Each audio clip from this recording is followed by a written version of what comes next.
beast, discussing the heat in the streets. Take over the west and the east. I got what you need, a dose of this vitamin G. You rockin' with beast, discussing the heat in the streets. Take over the west and the east. I got what you need, a dose of this vitamin G. You rockin' with beast, discussing the heat in the streets. Take over the west and the east. I got what you need, a dose of this vitamin G. Rockin' with beast, discussing the heat in the streets. I got what you need, a dose of this vitamin G. You rockin' with beast, discussing the heat in the streets. I got what you need, a dose of this vitamin G. You rockin' with beast, discussing the heat in the streets. Take over the west and the east. I got what you need, a dose of this vitamin G. Vitamin G. Vitamin G. Got what you need. I'm on the outside looking in, and I wanna be back on the inside. I don't wanna be left on the outside, all alone. Vitamin G, got what you need. Vitamin G, got what you need. All alone. Vitamin G. Discussing that heat in the street. Hey, we got just what you need on Vitamin G. You rockin' with beast, discussing the heat in the streets. Take over the west and the east. I got what you need, a dose of this vitamin G. You rockin' with beast, discussing the heat in the streets. Take over the west and the east. I got what you need, a dose of this vitamin G. You rockin' with beast, discussing the heat in the streets. Take over the west and the east. I got what you need, a dose of this vitamin G. Rockin' with beast, discussing the heat in the streets. I got what you need, a dose of this vitamin G. You rockin' with beast, discussing the heat in the streets. Got what you need, a dose of this vitamin G. You rockin' with beast, discussing the heat in the streets. Take over the west and the east. I got what you need, a dose of this vitamin G. Vitamin G.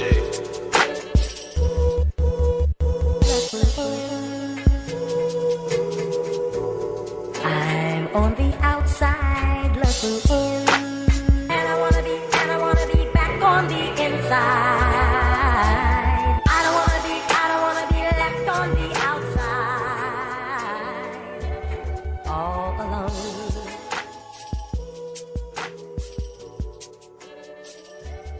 All alone.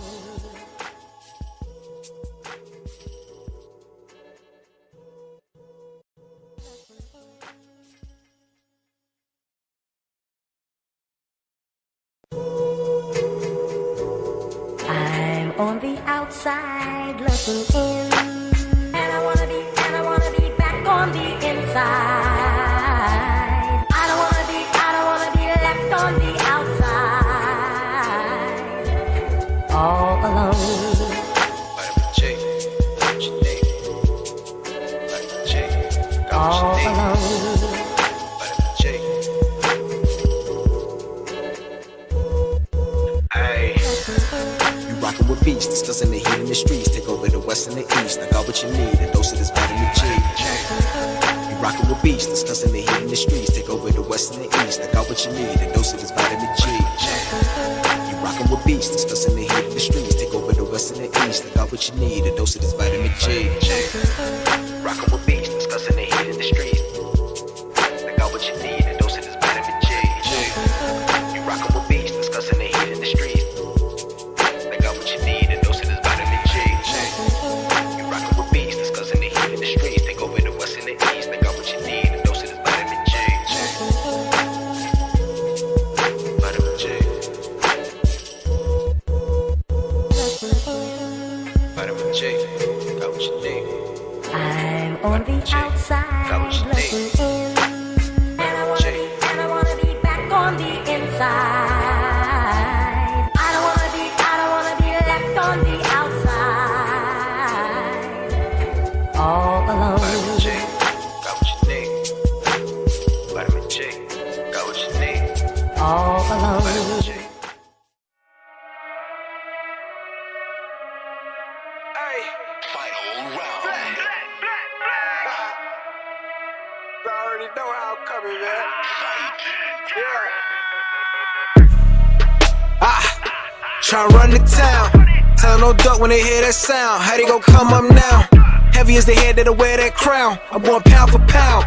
And if it's about smoke, then we told all of that. from an ounce to a pound. Take it, they biting this now. Cause my drip right up the seat. How could they be? Give me a couple of rounds. Cause I'm a beast when I'm on vitamin G. You see they start crumbling now. Mad struck, start mumbling now. Get the gist, I ain't reaching for cloud. Plot twist, I'm the one with the keys. Clock blitz, know they little half freeze. Different continents, I be torn. We living life, making yours look boring. See, we win at the end, it's a spoiler warning. Cause I keep heating up, I might blow the whole planet. They calling me toxic like global warming. But they keep tuning in once again and again. I'm the one at the top, just to form a warning. Truly, I'm De Niro when it come to movies. Get De Niro, entertain the groupies. Habanero if you come pursue me. But I hop on the game, too busy rolled up whenever my girl getting moody. Link up with the gang, we all go insane. Catching them bills on the duty. I'm in Stixie, I'm locked in. Bought a box, I was like 10. Back then, used to box, nowadays they ain't throwing hands. Mama said we got more advanced. One thing about me, I adapt, bought a Glock fin. Keep me safe from the block in. The game kept me off the block. Ain't got flex about looting my Ruger. I can shit on you with my computer. See my graphics card costs more than your damn job can afford to pay you. And my monitor, big as hell, detail, so I can see when I spray you. To reload the clip and record the clip is go all say to that SSD. Know a whole lot of trill game heads like me wanna see tune into that VGP.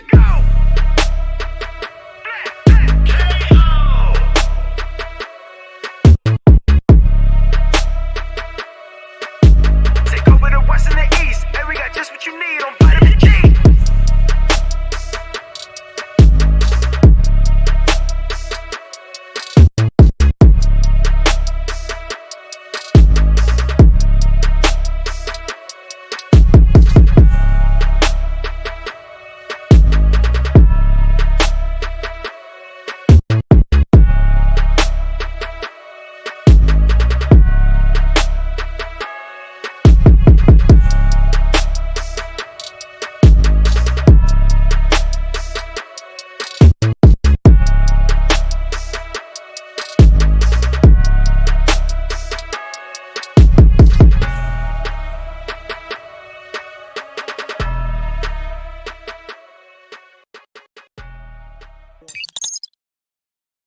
What's going on YouTube? It's your boy Dante Crisis back with your weekly dose of vitamin G, and today I have these guys. we got a lot to talk about today, so let's just move on to the our intros. First of all, the man who brings the smoke, Mr. Jubei. How are you? What have you been up to, my guy? Hey, just playing Halo this week. Lots of Halo. Couldn't really play as much as I wanted to this weekend due to work and other shit I had going on, but I will hopefully get that campaign finished this week and then start my legendary All Skulls playthrough. Yes, before next week. I've heard good things, very good things. It's fantastic, and I've heard that the story is fantastic as well. Right. It's also as far as like difficulty, from what I can tell, legendary isn't going to be as hard as like Halo 2. So praise the Lord! Oh, Jesus, thank you, praise the Lord! Can I get an amen? Can I get an amen? Oh, hopefully I can actually get fucking through it on legendary, unlike Halo 2. Exactly. It'll be nice to be able to do that because Halo 2 was a lot. Are there any big surprises? No spoilers. I've got to wait till fucking May. I would just say yay or nay. Big surprises? Yeah. Play the game. Okay. I've got to wait till May. I have to wait till May to play that goddamn game. Or I'm choosing to, should I say. By the way, Jubei, just so you know, I actually was able to get through Delta Halo, and we think we figured out what the problem was. Oh yeah? Was it you? No. No, it's the tanks. Oh. The tanks. You don't bother with the tanks, you can get through it. It's so that fucking doesn't make a whole bunch of sense, but you know. it's fucking Halo 2 Legendary Master Chief Collection. Like I'm none of it makes sense. Halo 2 is difficult on Legendary for no reason. So there's that. Yeah. Alright, and moving on to the man with the PlayStation tattoo, or is it branding at this point? Mr. Omar, how are you today? What have you been playing? What's up?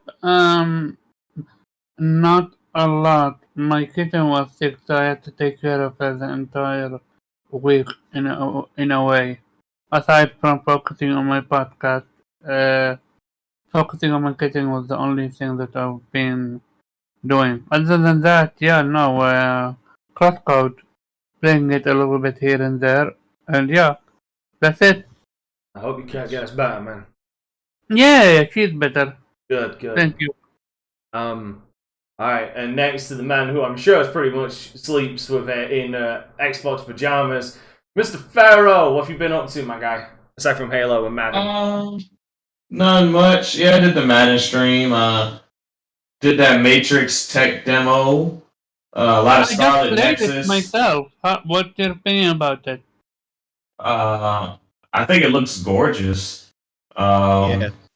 It has like an on-rail shooter experience. Mm-hmm. But but it's really just just to showcase the power of the Unreal 5 engine and what can be done on the hardware now. So, But I like how they transition from like the real Keanu Reeves and the real I don't know her real name. Carrie Ann Moss. Yeah, Carrie Ann Moss. Yeah. To the digital versions, like very seamlessly. No Uncanny Valley either. I can tell. Oh no, you can tell. There's no Uncanny Valley like dead eyes. Yeah. And shit. Yeah, I mean, you have to really be paying attention to be able to tell. Like, if someone's walking by, like, and they're not like giving it their full attention, yeah, you're just like it's gonna look like real life. So that transition from real Keanu to like in-engine Keanu was like a blink and you'll miss a moment. I said that I would say the thing is like what? The thing is about that tech demo, as interesting as it is, like that's a proof of concept slice of life. Can that be applied to a full-fledged game? You know what I mean? I think Ninja Theory is showing us that it can. Okay, Ned, we'll get onto that. We'll get onto that because I got some things to say about that. I would like to think it could. As I was just sort of walking around the city, and all I did was just follow people. I'm looking forward to maybe 10 years down the line where like almost, I think they said in the city, one of the things that like it's either 35,000 individual people or 3,500. I could be wrong. That you could just follow these people and they live out their entire sort of experience without you. That's the sort of future or dream I look forward to seeing. I noticed when I was looking into the buildings, they're all empty. So, like, how cool would it be to see people in the buildings doing their thing? And wait, hold on. That is where 10 years? Nah, man, you a Nintendo guy. You're gonna have to wait like 30 years for them to catch up to that. It's way less than 10 years. I'll tell you that much. Because if you pay attention to the news that's been coming out of the GameStack developer conference that Microsoft does, that's the whole thing that they're doing with their servers is allowing you to integrate the cloud, so use the power of the cloud into the game. That's why a lot of these games are starting to transition to you have to be connected all the time, so that power. I mean, I don't think that power will ever exist in a home console.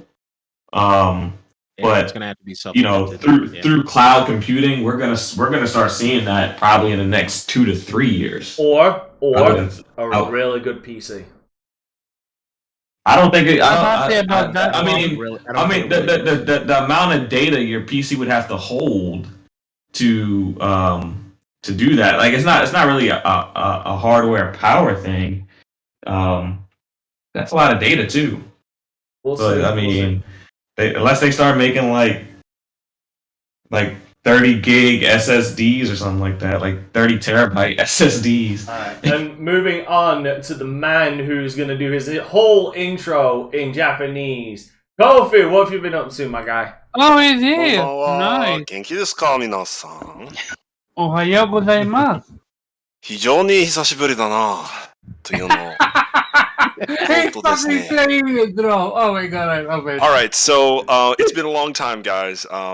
Sorry for missing the podcast last week. Life has had its exciting ups and downs, but things are well. Omar, I heard that you are supporting family, so I hadn't heard about that. I'll have to, circle back with you. I hope things are going well. Yeah, so gaming.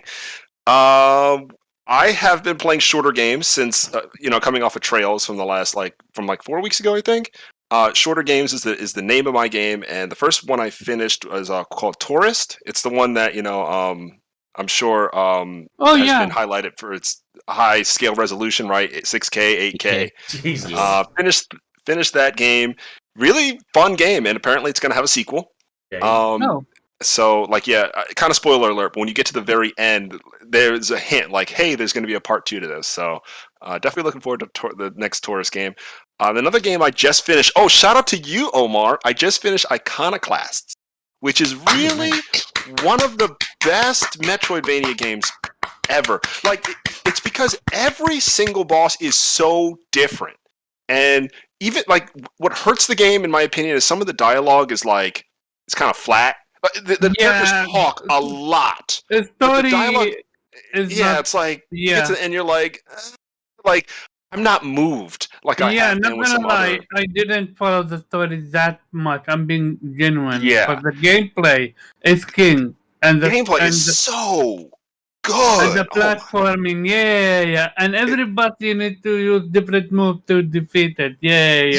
Every single boss has a different mechanic, and so you, to be honest, you die a lot because you're I don't know what to do. There's nothing familiar about this boss. You do this time. That's completely new. So that's shout out to them. I gotta look in to see what other games they've made. What else? Fist. Let me give you one last tip. Go ahead. Are you a fan of Platinum games?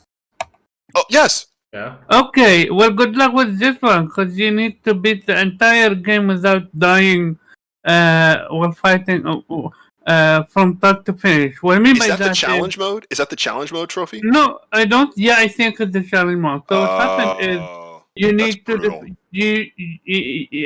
trust me, it gets even worse. You go from point A to point B and you save. Your save stays. If you die, you reload from that save. So you need to beat every single boss fight without taking any hit. I think any hit. I forgot if it's any hit or 3 hits or something like that. Some of those bosses were great. The fight against Black, I thought was really cool. Yeah, where she was spawning tree limbs as you beat her up. That was so dope. Fuck no! Oh no, she is. Oh, the samurai! Remember when the samurai came down in the elevator? Oh my god, it was so hot. No. You know that almost at the end where you literally have to fight one boss and then another boss that has almost 3 phases. It's called Iconoclast. Iconoclast. Wait, Omar, you're talking about the bird that jumps out of the worm? I'm talking about almost at the end. After you fight one boss, almost with a sword, you need to fight a boss that shapeshifts. It's a tree, then it's a monster. Oh, you're talking about when she's having a nightmare, she's having an outer body experience. Yeah, and you have to crank. You have to crank the flowers. You're crank, and you have to dodge his attacks. Yeah, I know. I'm literally talking about at the end, almost like final 2-3 bosses. I hope I've got the right one here. You need to fight a boss that have literally 3 phases, and he have this one move where he fills the entire, and you're almost no. That's literally this is kind of early. But he's just trying to show gameplay. He's just showing gameplay. Yeah. Okay. Gotcha. The one I'm talking about, you're literally stuck in another place, and you need to fight this one boss that have literally 3 phases, and he is literally difficult because you need to beat him without dying if you want to get the platinum. And I've been stuck on him for the longest now. Because not only do I need to kill the first boss, which is relatively easy, I need to figure out the pattern move for his spore Is this after you go to the moon? And that's a good question. I like the artwork. I'll say this. Yeah. I will look it up and let you give you a video of it. So I'll be quick. I know I'm going on too long. I've been playing Fist, which is just absolutely awesome. I'm pretty far in that. I don't know if Omar, if you played it, but I have the whip, and I'm going to get the oxygen mask right now, so we can go face off against Cicero. What game? Fist. Oh, Bunny- I haven't Bunny finished guy? it. I loved it. Yeah, Fist. I loved it. Shout out to Gaming Despair. We're gonna interview. We might Oh, really? interview the developers. Yeah. Oh, that's If dope. you have So, yeah, any question, shoot them in, and we will make sure to relay them. absolutely. Yeah, so I'm Yeah. liking the I highly end of that recommend you game. play a game called Crosscode. I am playing it right now, and it's amazing. Wait, is it the same guy that you're interviewing? Did Crosscode and worked on Fist? No. I said I Oh. highly recommend you play Crosscode. I've seen Crosscode, and Chris Righteous actually just finished that a couple months ago. Yeah. Last thing I've been playing, Forza Horizon 5. I know I'm you about were enjoying level. Yeah, I'm having a good time. What level are you, Dante? In what? Forza Horizon. I've not played it yet. I'm waiting for Jubei to get it, man. Did somebody just say? Oh, Jubei, you're playing it. Yeah, I'm playing. I don't honestly know what level I am. I didn't even know there were levels, and I'm playing it. I mean, I've played it in like 2 Who's weeks. playing for? Where's FC Violent? I'm playing, but He's still walking around on stubs. That's where FC is. I'm just racing, and earning cars. Yeah.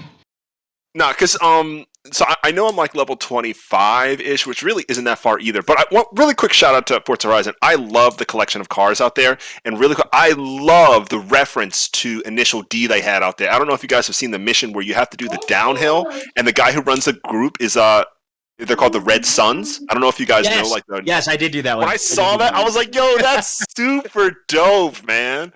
So I'm very proud of them for being like fans of racing entertainment. Kofi, if you're anyway. looking for a short game to play, I have a recommendation for you, and I'm going to show some footage of it on screen right now. It is called Valfaris, and I recommend you play it. This is Valfaris. You should be able to get it on your beautiful PlayStation 4. Yes. Can you type? I almost got this many times. Valfaris. It's F-A... Oh yeah, I'm watching the gameplay. It's a Metroidvania, but it's a difficult game. Yeah, that look nice. There is also a game called The Mummy 2 that plays almost like this exactly. This is the most metal thing you'll ever do, because the best thing is about this is it is entirely composed by a metal soundtrack as well. Like I will show you the intro cutscene, because this sets you up for exactly what you're in for. Yeah, this might be my next game to play. Nice. Because they have another game that's on that they got out recently. Just look how metal that is. Look how metal that is. That is metal as fuck.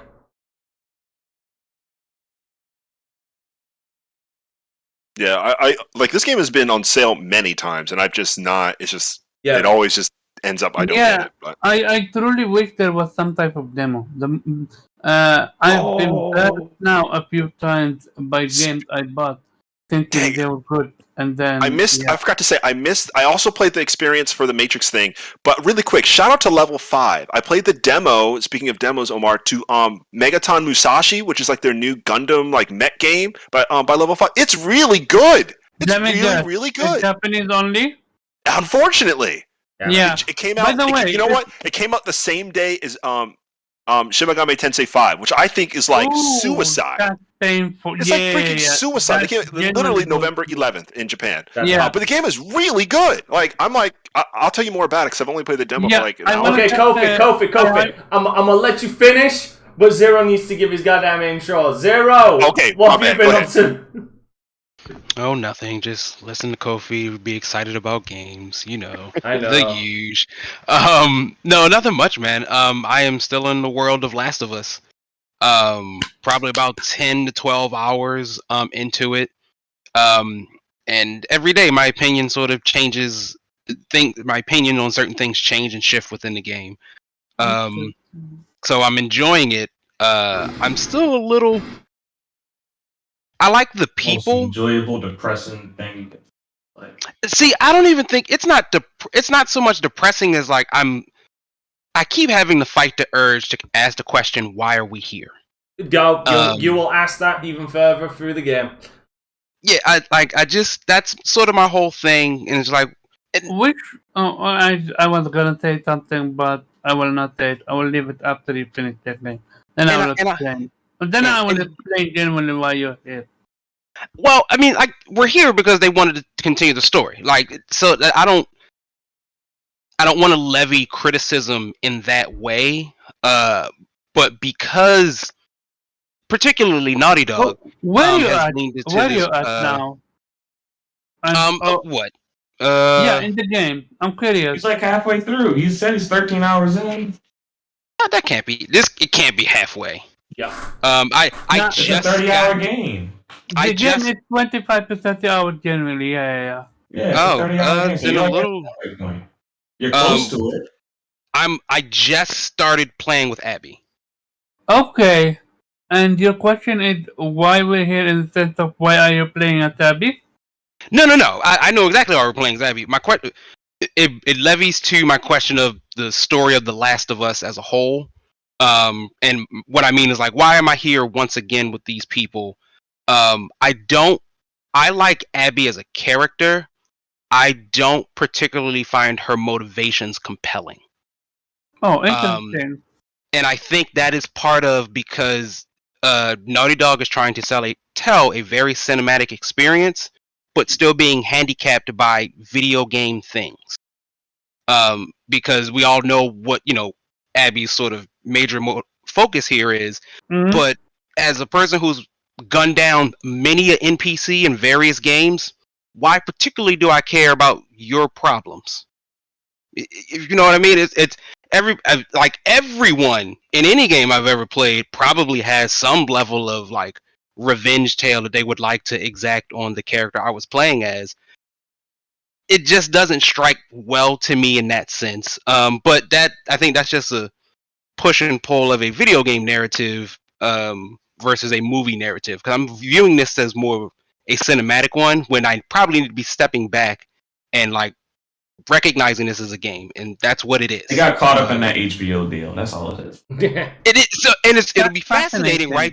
Because to see it from HBO's perspective, and then again, like this game, while very good, is like draws a lot of things from The Walking Dead, which is a show where after 8 seasons or so, I too am asking the questions: why are we here? Because they deviated so fucking far from the source material and fucked everything up. That's why we're still there in The Walking Dead. No, but I had that question about the comic as well, because I finished the comic too. Particularly with like post-apocalyptic stories, at some point when you've established that like there isn't going to be a quote-unquote cure, then you've essentially turned this into a slice of life tale. And so, to me, this would not be anything different than, like, Life is Strange. It just features, like, monsters that kill you. But it's at the end of it all, it is just about people living their daily lives going about it. There is no win here. There's no ending. You just go on. Because that's the nature of this particular level of storying. I think it was absolutely a genius thing when Robert Kirkman decided to end it. No fanfare, no anything, because there's no ending to this story. Nope. Like there's no satisfying conclusion. We just keep going because that's all we can do in a world where the dead come back to life. Fascinating. Yeah, and I never watched The Walking Dead. My only criticism about The Last of Us 2 is they don't go in depth about early immunity and why this whole pandemic happened. Because that doesn't matter anymore. Like, right, that doesn't matter. And that's the thing I do like about stuff like The Last of Us, because it is not a hero. It's not the hero's journey, right? Like it is not. No, absolutely Ellie, not.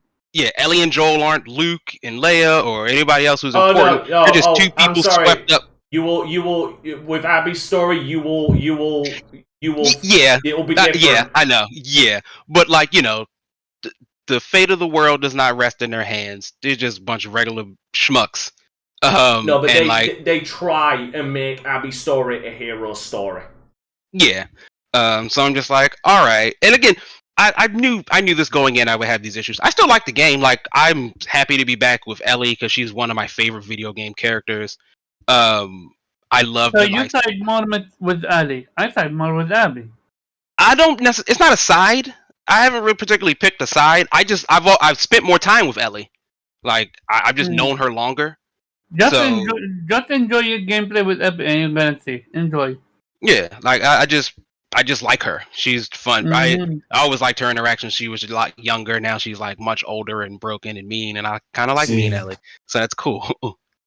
See, that's one of the things that I don't like when people write a story, and they write a story in a way to try to make you feel a certain way about a character instead of just like, you know, It's happening fleshing naturally. out fleshing out the naturally in character every and letting medium. you, like when you're guiding. I don't like when you guide someone's perception of a character. All right, But is that not literally in every medium? I think it's a tough line to walk. If we look at, and he has as much as said it, if we just take Star Wars as a very simple example, you know, George Lucas has basically said the first 6 movies is the rise, fall, and redemption of Anakin Skywalker. That is what that series is supposed to be about.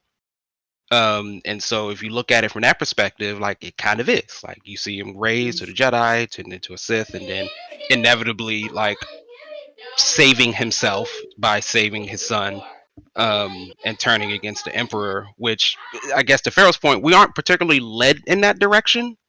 It's just a thing that he did because we know who he used to be. Some stories are better at it than others. Some will, like Disney is going on this big campaign of trying to reform all of their villains and make us sympathize with them. That's just not necessary. Like Maleficent can just be bad. I don't need to go far away, like Sephiroth. Just one example. Like again, I'm having a hard time. They don't do anything to guide your opinion on Sephiroth. Sephiroth just acts how he acts within the story. They don't try to, and we don't know they what don't the try to- motivations are. Yeah. Yeah, well, yeah, and hold on, we got to move on. And I'm We're just gonna gonna, move. Yeah. I'm gonna be concise with mine. I've been playing Gunstar Heroes. I've been playing Greatest Dead. game of all time. Gunstar classic. Yep. I've been playing Dead Island, which has left me and 3 other people dead inside. Why? Because my god, that game is so full of bugs. It's janky as fuck. Dying Light is the better game, but Dead Island has some better ideas. Like I prefer the location, but my god, is it janky. Are you excited for Dying Light 2? As the running joke is, that game does not exist until I see a disc. Kind of like Dead Island 2, does not exist. I've also been playing GTA 4, Skyrim, Wolfenstein Youngbloods because my Patreons fucking hate me. And that's a rough one, eh? oh, dude, it's gonna be rough when I have to play that on the Uber. And I've also been testing out Grand Theft Auto San Andreas with the Chaos mod. I have a question to you as someone that played clearly now what you've named 4-5 games in one setting. My question is, when you play so many games at the same time, do you need to reprogram your brain that, oh yeah, this game controls like this and this game controls Only like when this? it comes to Nintendo. Okay. Yeah, that, and if I switch between Destiny and Halo, that kind of fucks me up too. Nah, that's perfectly fine with me. Keyboard and mouse generally has a lot of the same buttons. Same with console. A lot of console games have the same layouts now, but Nintendo being fucking Nintendo just has to be so goddamn weird. Instead of the enter button being the fucking bottom button, no, it's the right button.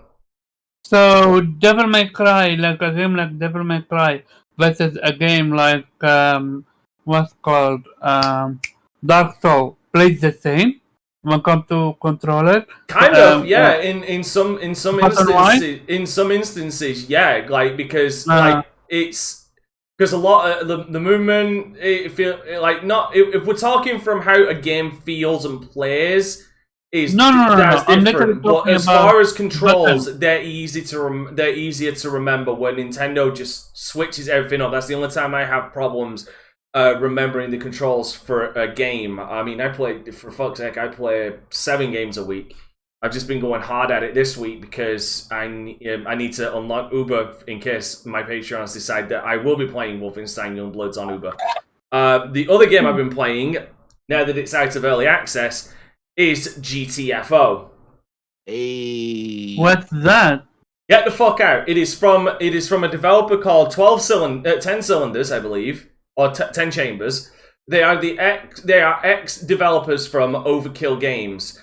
And from maybe this might be a bit presumptuous of me to say, but they are the good developers behind Payday the Heist and Payday 2.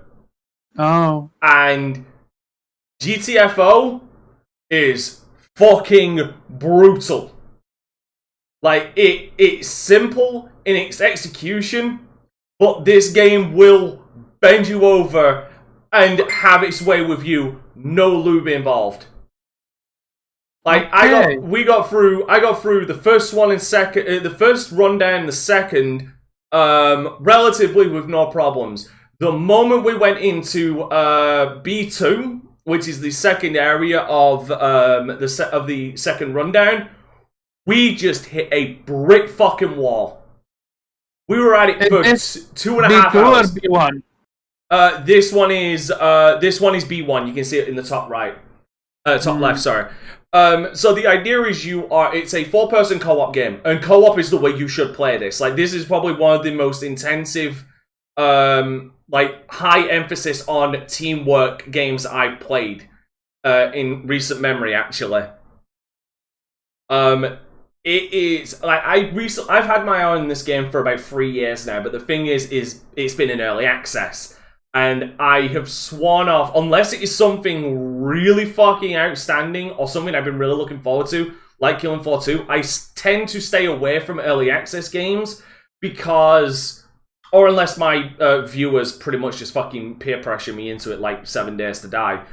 They never fucking leave early access. Like, fucking 7 Days to Die has been in early access for 7 goddamn years. This game was in it for 3 years, and it was only released on a full release version 1.0 during the VGAs.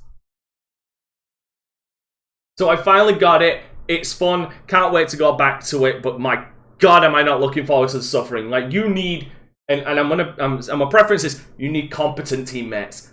Competent. Otherwise, the whole goddamn thing falls apart. What is the difficulty lies in? Is it the enemies? Is it the amount of enemies you get? Is it the amount of health they have? All of it. Like, the whole damn thing. Everything you've just said, including the damage they can cause to you. As well as the competency of your teammates as well. Yeah, I understood that part. No, you're asking where the difficulty comes from. I'm literally telling you, it also comes from the competency of your teammates. Yeah, I understood that part. And the final part is there limited ammo, or there's limited ammo? Hell, you don't even enter with full fucking ammo. Yeah, then good luck. Yeah, like I said, it's a game that will pound you into the ground.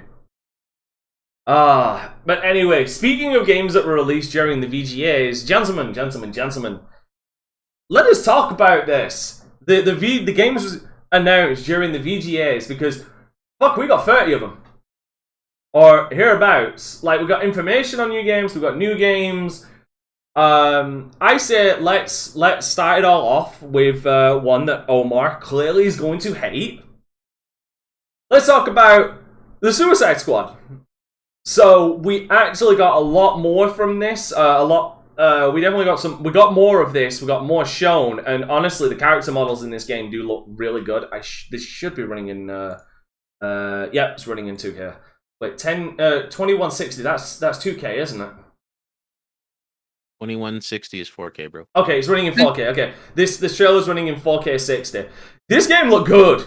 This game looked good, and all of the characters definitely feel like individuals, which is cool. They've all got individual personalities.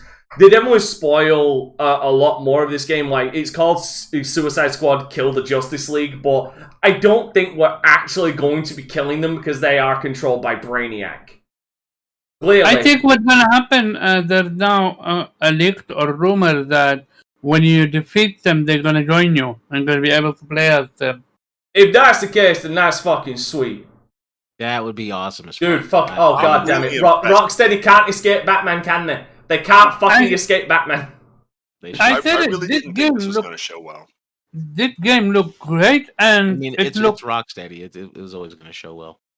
It played nice. Like, I'm excited about it. It's just I'm afraid it's going to be a game of the light service, and I just don't fuck with that anymore. I'm just waiting for a goddamn fucking release date. Yeah, I was really happy, especially Flash. If you literally can switch between these 4 people, like, sign me the fuck up. Yeah, like if they take a similar instance, because like, we were talking about it about Guardians of the Galaxy when I said that it would be when that was released, and it said that, and it showed that you played a Star-Lord. I said then it would be cool if you could switch between the characters like on a dime. Like, you're playing as, like, saying this, you're playing as Deadshot, then immediately you switch over to King Shark. Like, that'd be sweet as fuck. Look, this Mr. Captain Hook, or whatever his name is. Captain Boomerang! Fuck! Sorry, Captain Boomerang. He almost played like, a Flash, is how he moves fast and stuff like that. Like, I'm sold. I genuinely am sold. I am praying to every Marvel character for this, or DC character for this not to be a game of the light service. And it's coming out next year. Okay, it's coming out next year. I forgot about that. Yeah, fucking, and it's coming out next gen exclusive. Next gen exclusive, which is fucking great. Which is great. It shows where the goddamn dedication is by Rocksteady. I realized, I just clicked in my head, fucking Flash setting up a fucking Kamehameha in that trailer. Yeah, is that canon? Flash, yes, it is canon that Flash can pretty much harness the electricity that his body can generate from the Speed Force. Alright, so well, I think FC would turn around and say by day one because fuck Marvel all the way DC. So I think I've just spoke for him. Pharaoh, actually, you know what, Kofi? What are your thoughts on the trailer that we saw for Suicide Squad? Loved it. And I think Jube, I think he's still gone, but he's right. I guess I was not expecting a superhero game to show so well with gameplay. They're pulling my heartstrings a little bit with the villain they chose to show first, because Flash is my favorite DC superhero. And I thought his jokes, the way he was presented as a villain, was really, really cool. To be honest with you, maybe this isn't unique to everybody else. I feel it really interesting that they're choosing Flash as the first opponent because Flash could potentially be super powerful, super hard to defeat. But for them to just go, like, I don't know, like, Flash is super popular, but I feel like there may have been some other popular characters they could have gone with first, and I'm really happy they went with Flash. I think I know why. Do we know this is the first boss fight? If he is the first boss fight, it actually makes more sense that he's first, because Deadshot kind of moved away from it, because if you think about it, in the whole roster of characters, Flash only has one villain in the Suicide Squad that he's ever tangled with, and that is Captain Boomerang.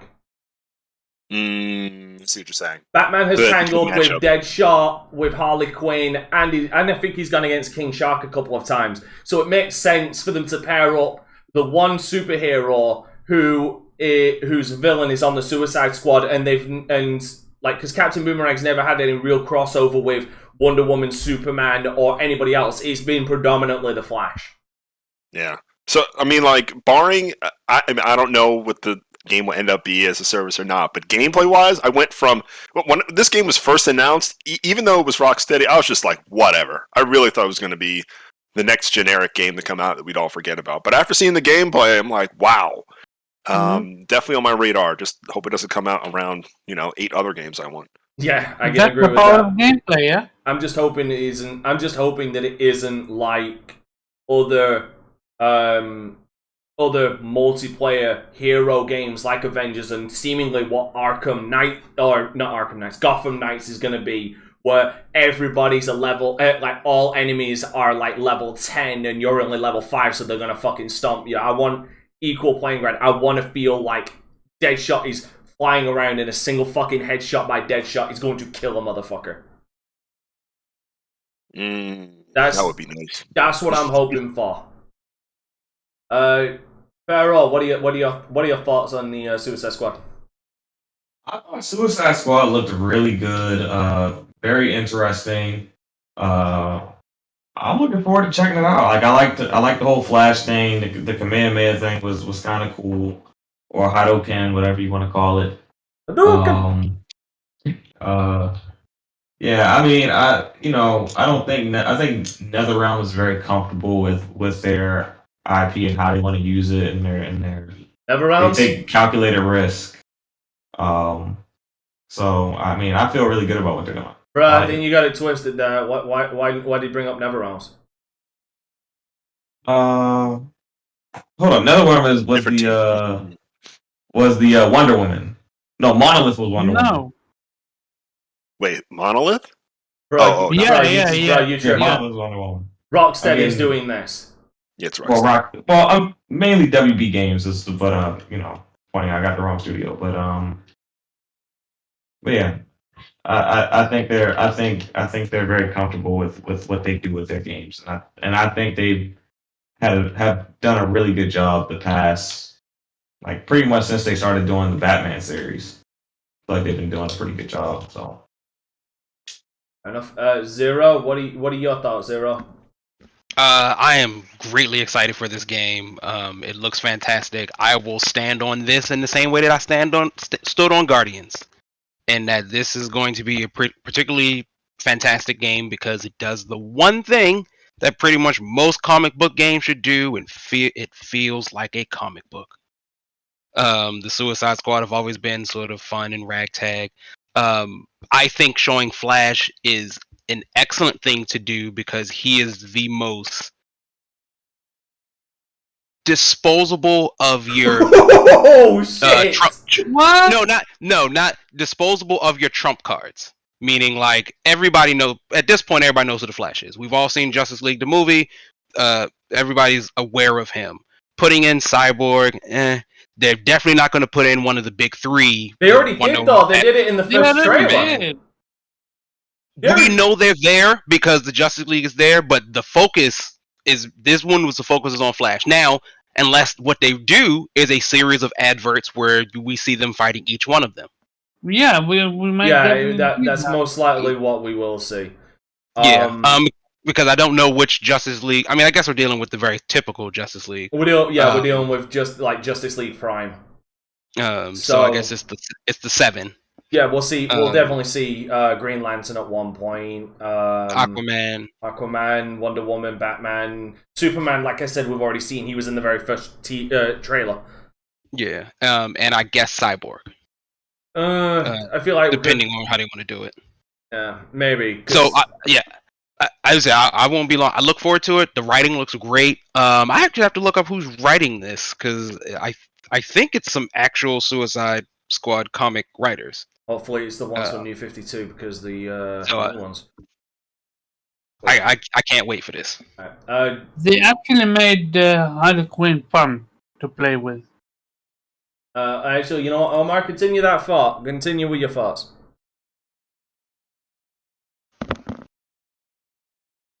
You have the floor, Omar. Oh, sorry, I misheard it. Yeah. If this turned out to be not a game of the right service, I would be on a day 0. Like, this looked amazing. As much as a person that loves the Spider-Man franchise, and the Batman franchise, I am always excited to see more superhero games, despite the fact that I'm not much of a comic person myself, but I just love the game. And I'm curious if it's going to be gentle for newcomers that doesn't know about Captain Captain Boomerang, as someone myself, are gonna get. Are they gonna give him a backstory, or they're gonna throw you in the deep and say, "Hey, fight the evil the superhero them called today." I'm curious how they're gonna uh, how they how they're gonna focus on story. My worst fear is that people are going to go into this thinking, oh, that Captain Boomerang, isn't that the guy who got crushed by the fucking helicopter in the Suicide Squad movie? God, I have not watched the movie, so no comment. Exactly. I was about to say, most people will say what Omar said. I didn't see that Suicide Squad movie. No, that's an absolute lie. Yes, everybody did. Everybody. It was on HBO Max on demand, baby. I think a lot of people saw it. To be fair, I did like that movie. Oh, I liked it. I just take umbrage with that fight with how they did Captain Boomerang dirty. Literally, the role Jai Courtney was born to play, an insufferable asshole. My only one criticism, aside from if it live service or not, would be is I truly wish that it had numbers. What I mean by that is damage numbers. Like, see, that's what I don't want. That's what I don't want. I don't want damage numbers. I don't want levels. I just want a bunch of fucking enemies that if I shoot them in the goddamn head, it will kill them. Nah, you're gonna get bullet sponge enemies. Trust me. No, bullet sponge enemies are fine if they look like they should be bullet sponge enemies. Like big giant dudes who look like they should be taking like an artillery should fucking take an artillery. But regular small ass dudes should not take fucking 10 shots to the fucking head to kill. To be fair, if what we're fighting is all Brainiac, then like they're all Brainiac enhanced anythings, which can be as strong as you need it to be. Similar with Ultron. I just threw up the devil's advocate for you because you're trying to defend bullshit. I'm just saying, like Brainiac. I mean, all comics are bullshit. So it's like it's a throwaway line of Brainiac saying like, "Oh yeah, I made everybody super strong," and like we've moved on from there because realistically, like if you wanted to play the real card, is they don't beat the Justice League. Flash kills them all in an instant. No, not entirely. Not entirely. No. Again, because comic book bullshit has allowed us to. All right, no. There's a difference between comic book bullshit and bullshit in my video games. Keep that bullshit out of my video games and give me comic book bullshit, where Deadshot can dome a motherfucker from 2 blocks away and somehow get a perfect a perfect shot that can sever their fucking brainstem. All right, fuck it. Jubei, have you put on your wig yet? Can Flash kill them in an instant, yes or no? In Comic Land, absolutely. They're getting dusty. They're super dusty. Yeah, but Comic Land exists for who's writing it. So there are some Flashes who can, sometimes Flash can't. Power of the pen is real. Yeah, so literally power of the pen. Power of the plot. Yeah, based on the but this man is, light speed, not to mention, being able to vibrate into people. Like, yeah, they're all dead. There's no question about it. That's what fucking Zoom's for. Jubei, what are your thoughts on this for Suicide Squad trailer? I thought it looked fantastic. Like graphically, I'm kind of curious how the character switching is going to go. Like, do you pick a character? Are you going to be able to freely switch between them? Like, I just need those kind of details. I don't care if it's a games as a service, to be honest. I'm also with you as far as, like, if this is, like, fodder enemies, they need to be one-shots. Like, I don't want an Avengers situation where, you have Hulk who, like, punches a guy into a building and he just gets up and keeps shooting at you. Like, Thank you. So and there's no logical explanation or reason. Even if it was a line where, like, yeah, they're all in hand. Like, nah, in Avengers, they don't say that. These are, like, just average fucking Joes outside of, bosses and mid-bosses and shit that seem to be able to just tank everything. Jason from around the corner has been doing a lot of CrossFit. Get fucked! Get fucked! Get absolutely fucked! Get fucked, Zero! I'm muting your ass if you continue with your bullshit. Get your bullshit out of here. And speaking of fucking bullshit, oh my god, Quantic fucking Dream doing a Star Wars game, for fuck's sake. Oh, but are you aware that it's an action adventure and not the Quantic Dream gameplay style? Didn't Quantic Dream also do Quantum Break? No. That was Remedy. That was Remedy who made that bullshit. Damn it, Remedy. You got me thinking of some other bullshit. Interesting, but it's Quantic Dream. That's David Cage, right? Yep, that's him. Yeah, They did. You might be thinking of Beyond Two Souls. Then I'm probably thinking of Beyond Two Souls because all his shit just fucking molds together. I don't fucking care if it's David Cage. I don't fucking care. Okay, so to be fair, and we actually had a conversation about it, and apparently David Cage is not only going to be there, he might have been arrested, or he's going to get arrested. For what? For the whole what's called sexual misconduct Right. stuff. Okay, now the things that have gotten people really upset is this is apparently taking place during the High Republic timeline, which would mean that it would be, I believe, after Rise of Skywalker. So it's around that time, which, I don't know, makes no sense to me, because then how the hell does this, unless that's Baby Yoda right there, I'm just freezing it there, unless that's Baby Yoda, then that looks like Yoda. What the fuck happened here? What the hell? I didn't press anything. Would it be a Yoda and not like the Yoda? I can't remember what their actual race is called, but like... Yeah, I can't remember anyway. But that's gotten people upset is that it's happening during the High Republic time, which is, like I said, the new Star Wars. Because they show the gold lightsaber, who I can only assume is Rey. Since she's the only one who has a gold one. What? No? Dude, many people in the Legends canon have had it as well. If they're drawing from that, but I think even based on what you were saying, like if they're basing off new Star Wars, it seems like gold. Like it seems to still probably be following whatever we've already seen in theaters. Because we've even got the trailer. I don't think that this story's following current though. It's High Empire. It's a High Republic, so pre-Empire. It's not. Well, we'll have to find it because there's the Trade Federation. It's somewhere. Yeah, but the Trade Federation has existed for a long time. Like it's somewhere. Yeah. It's somewhere after KOTOR, but prior to current events. Okay. Interesting, but it's still David Cage.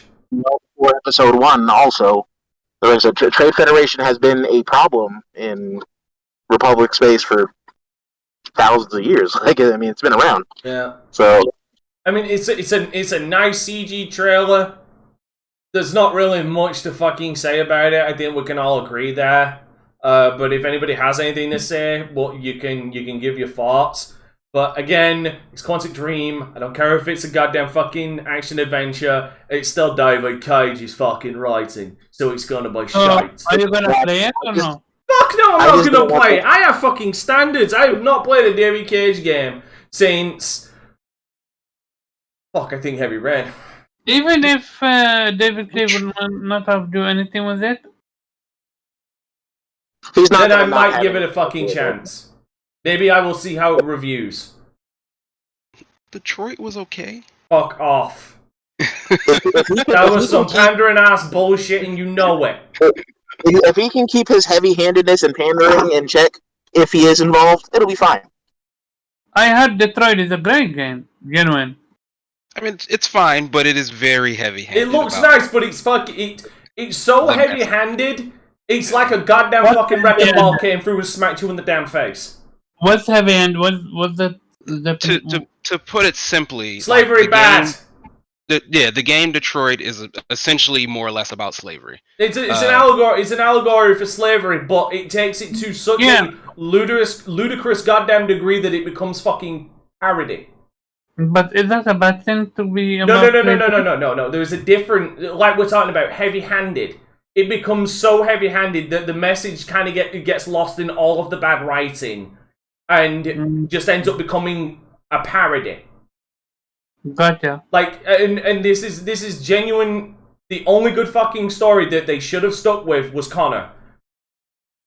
Connor was was it Kara? Kara's my favorite story. Connor was the one that was a little too on the nose for me, but it's kind of a good cop story. I said there are elements of it that really work, But like I said, that was the best story for me, and you could put Yeah. in the indicator. You could literally have Connor as the main character and have all of this story going on from his perspective, and have him making all the decisions. Like he sees all this going on, and he says, "This is wrong. I'm going to side with this," or "I am a machine. I must act machine." yeah, like I get it. Anyway, yeah. Sorry, has anybody got thoughts on this? Speak up now. Forever hold your goddamn fucking lips. Yeah, me. Okay, so nobody of interest has anything to say. As someone that doesn't have any not a lot of knowledge about the Star Wars franchise, I'm genuinely curious about it only for one simple reason, that it's an action adventure game. Like, if what I see is going to be nice, then sign the fuck up. My only question would be is, where the fuck is the gameplay? Like, why are you gonna show cinematic trailer like that? And that's my issue with all of the cinematic trailer. Like, cinematic trailer on their own, no issue whatsoever. But not showing us what the game is about. Because because that was a teaser trailer, and I guarantee you the game is still being made. Yeah, and also another thing is, why don't they let us know beforehand? This is an action adventure game. This is that game. Why must we need to go to Twitter only to find out what exactly it is? Easy. The clicks. They need the clicks. And then also Jeff Keighley needed space for all those ads for that show. Yeah. Oh my god, You can't have an ad if somebody's talking about the game. You can't put an ad there. Yeah, God forbid he tell us what we're actually here to see. Yeah. I can't blame the man though. He's pretty much fucking single-handedly trying to run that fucking show. I get big ups to him for like doing with it. And you look, Bill's gotta get paid. I understand. Yeah. I agree with Omar. Like, should be nice if you told us, but if anything, I think one that's year just to take the piss, he needs to walk out in like one of those NASCAR suits with all the sponsors just logoed on his body just to take the piss. Like, if you have told us, if people would have changed their opinion about it, whether they are for it or against it. I'm against it pure because David Cage. Anyway, has anybody? Okay, I'll tell you something from a Star Wars game fan perspective that pisses me off the most about this game, though. And have we got any other Star Wars fans in the Discord right now? Absolutely, me. Okay. Does it not fuck you off that the moment Disney got a hold of the license, they decanonized fucking everything? And now they're doing something back in the High Republic time that they're now going to consider canon. Yeah, I mean, they wanted to build their own canon, even though thousands of authors and, fan fiction and comics and all this other shit, they pretty much built the whole universe for them in a way that made sense, and they were actually building off of themselves and each other. Yep. Like, before the big Disney nuke, like, Star Wars, the Star Wars verse and lore was rich. Like, yeah, now we kind of get spoon fed. The only thing that came close to how much lore that had would be the Warhammer and the Warhammer 40k universe. Those are the only things that could touch the Star Wars extended universe as far as lore goes. But yeah, no, when he said that it was between KOTOR and the first movie, KOTOR doesn't exist in the canon anymore. I mean, it might do with the new game, but like as it stands right now, KOTOR in the timeline does not fucking exist because of the Disney nuke. I mean, I get that, and I know KOTOR itself doesn't, as far as the story, but I'm talking more like age. Right, like, yeah. I look at that Old Republic prior to High Republic. Like, Old Republic still isn't the main power in the galaxy. They have power, but they're not the main power. Like, pretty much once we're looking at pretty much Sith kind of going downhill to let the Republic rise, even though Sith never really went anywhere. They just kind of went into hiding and started pulling the strings from behind the scenes. But I have a question, again, as someone that's not into that in the Star Wars universe. Can they tell a great story with this one, or... I think they can. I think they can because they're not restricted to whatever the movie verse is. Because of the time period, it's kind of open canvas, kind of like with the what the fuck is the name of that damn Star Wars game that just came out? Sorry. The Jedi Last Order. Yeah, Fallen Order. Like when you don't have the constraints of the current movie verse to deal with, you can tell an interesting story, like as seen in that game. Right. So, has anybody else got anything they want to add to this? No? Thank fuck. Moving on to a game that actually seems interesting. Monoliths! Wonder Woman! Finally, Wonder Woman's getting a goddamn game. Yeah. She deserved a game long before then. Which is funny, she's actually getting one before Superman gets a new game. This makes me question how long until we get a Superman game. It's damn near impossible to do a proper Superman game. Again, Wonder Woman can be shot. Wonder Woman can actually be shot and take damage. Like, right. Superman, that shit bounces right the fuck off. Yeah. Like, but is she not on his level? No, she's not on that level. They have similar powers, but actually, it is very heavily thought that she could be Superman. Yeah, apparently in the comics she is not stronger than him. Yeah, I mean, there's a comic where she killed him because Amazons and humans are at war with each other. Like, she killed him, and then she used his fucking stone to like improve her lasso of truth. Not just that, but she is also a demigod. Yeah, and it's generally assumed that, like, of the Justice League, she is the best fighter that they have. I think because I think at one point she even turned around and mentioned that as a pure fighter, Batman would have been better, but like as an overall, she'd beat Batman's ass because of her strength. Yeah. So it's just like strength and speed. Yeah, strength and speed. Yeah. So like I'll go first because I'm very excited for this. Wonder Woman is dope. I can't wait for the game to come out because I think she's just so tailor fit to video games. Period.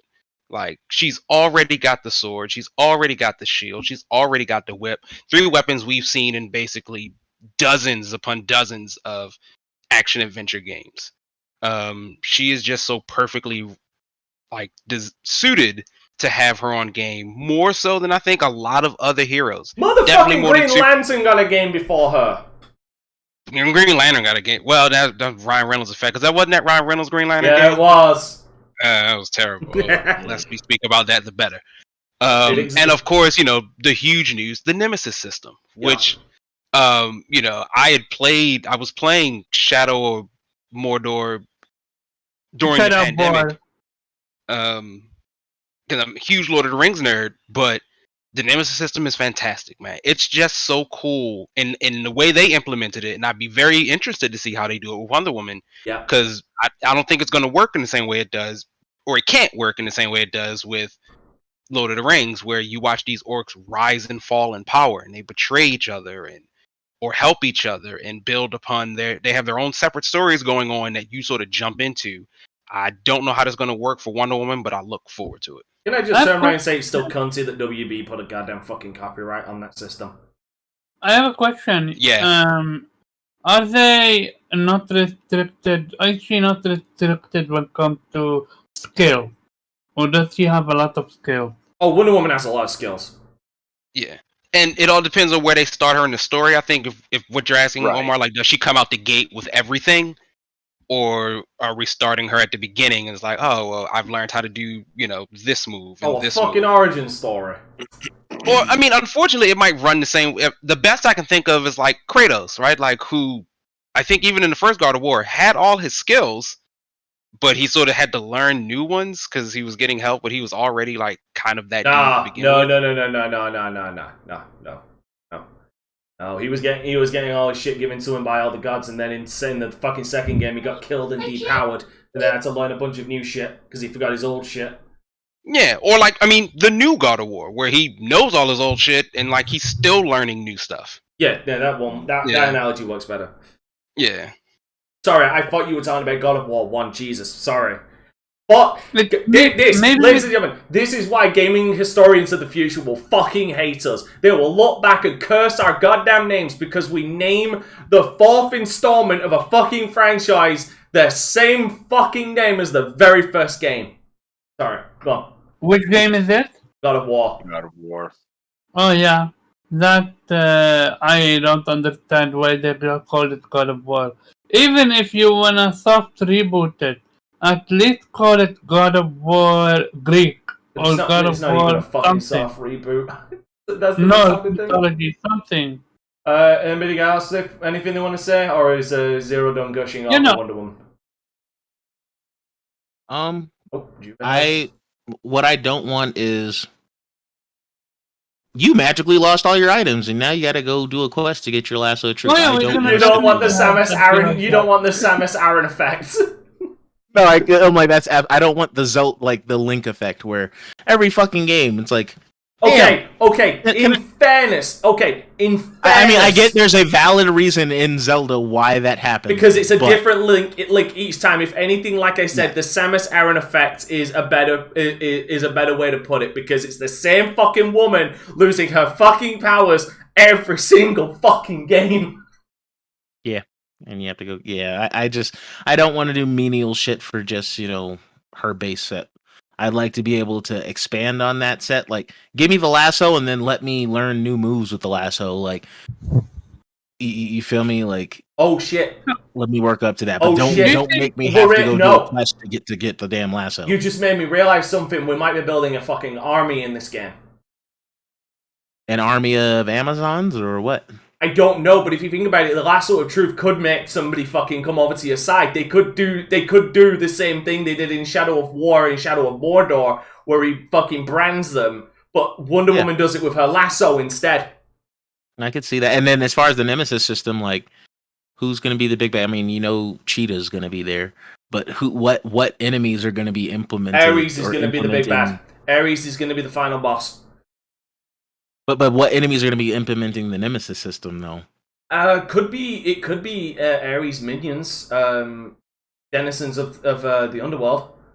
But see, the whole point of the Nemesis system is have a unique boss fight towards the end of the game that you kind of built up to. Maybe, yeah. In that regard, I don't know. I don't think a henchman is going to cut it because Wonder Woman has actual big bads that matter. So. Yeah, no, I get that. I mean, you got you got Gigantus, you got Cheetah, you have Ares. Fuck me, I'm trying to think of Wonder Woman's rogue gallery. The ones that make sense exclusively to her. Could I get clean up in IO chat, please? By the way. How in the hell? Okay, yeah. Where the hell? There is a wonderful thing called a block button, you know. Yeah, let's do that. Yeah, this has happened at Gaibari's stream and Persona. This is happening in my streams a lot recently. It's really fucking weird. New. All you can do is block or move on. Yeah.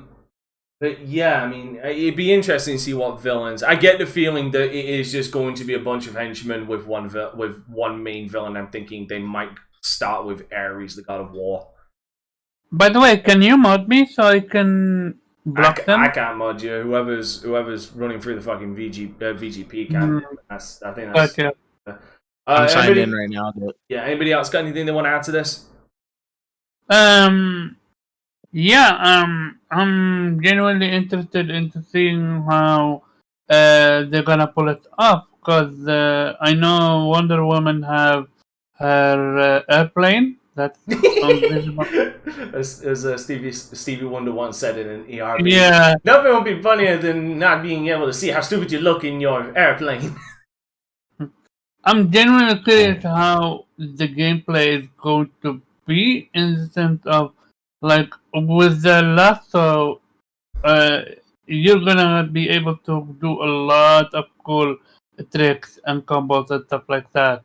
Like the mix of lasso and your fucking sword. I don't know if you have also range weapon or stuff like that, like gun Or If they really want to go Patron. old school with this, she does have a ranged weapon, her tiara.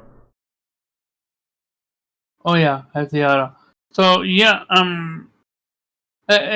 one thing I said it on my podcast. I said it that if they pull up this one up, then there's absolutely no reason why they can't do a Superman game next. Maybe. Because she's literally Superman, just With tits. in a female form. Does she have any real weakness aside from? Bullets. Does she have any real weakness? Yeah, bullets. Yeah, she bullets. can be stabbed. She can be shot and stabbed. She okay, can so take she's damage. human. Okay.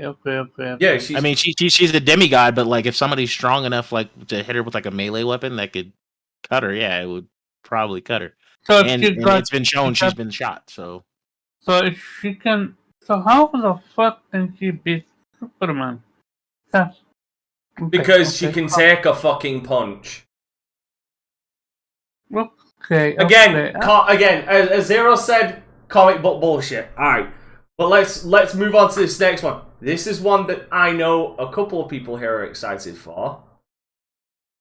Alan Hellblade? fucking Wake 2. Oh yeah. It's finally fucking happening. Thank you, Remedy. I think the writing was on the wall when they released that remaster. yeah. No, the writing was on the wall when they did the Alan Wake side content for Control. And the writing's been on the wall for a real long time, especially when because they've said multiple goddamn times they want to do Alan Wake 2. I think the whole remaster thing was predominantly to get funding for it. But yeah, I'm fucking gushing, and I gotta wait 2 years for this shit. I was gonna say I don't know because I mean we seen Sam Fisher sighting. We don't got no new Splinter Cell yet. Yeah, but that's because Ubisoft don't fucking care about Sam Fisher. Fun fact: the Alan Wake DLC is shit. Oh, is it? Oh, was shit apparently, kind of media, but Media Ghost's opinion doesn't really count. You don't know him like I do.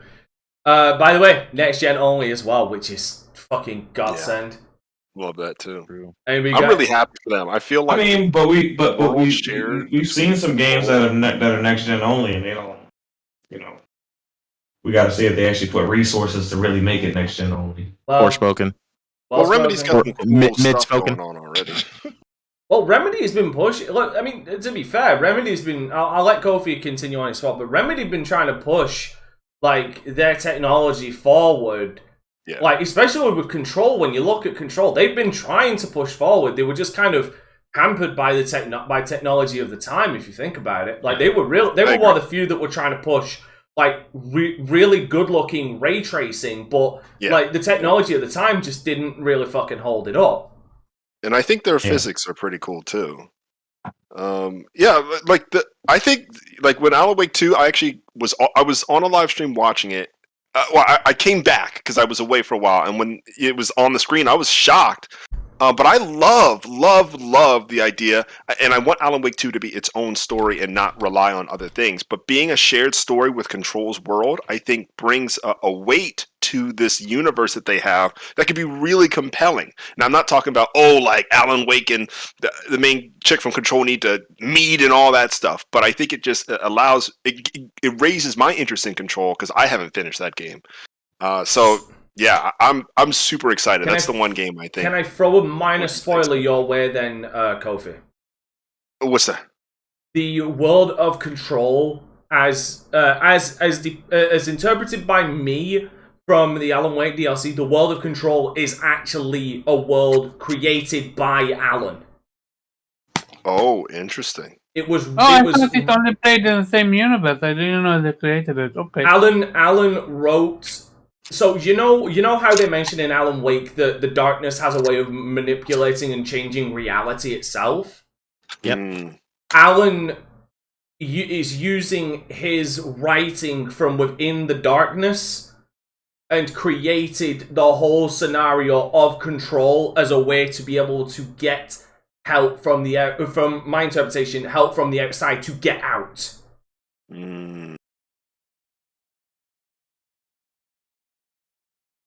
Which is fucking incredible. That is a universe within a fucking universe creating its own goddamn universe.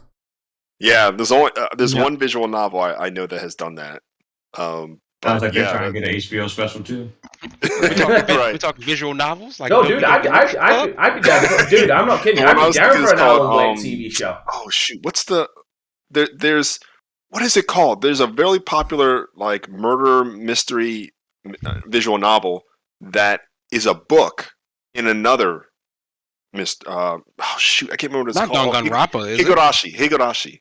Higurashi is a book in I forget the name of the other visual novel. Shoot, sorry. But yeah, Higurashi is the one of the most iconic visual novel / anime / mangas out there.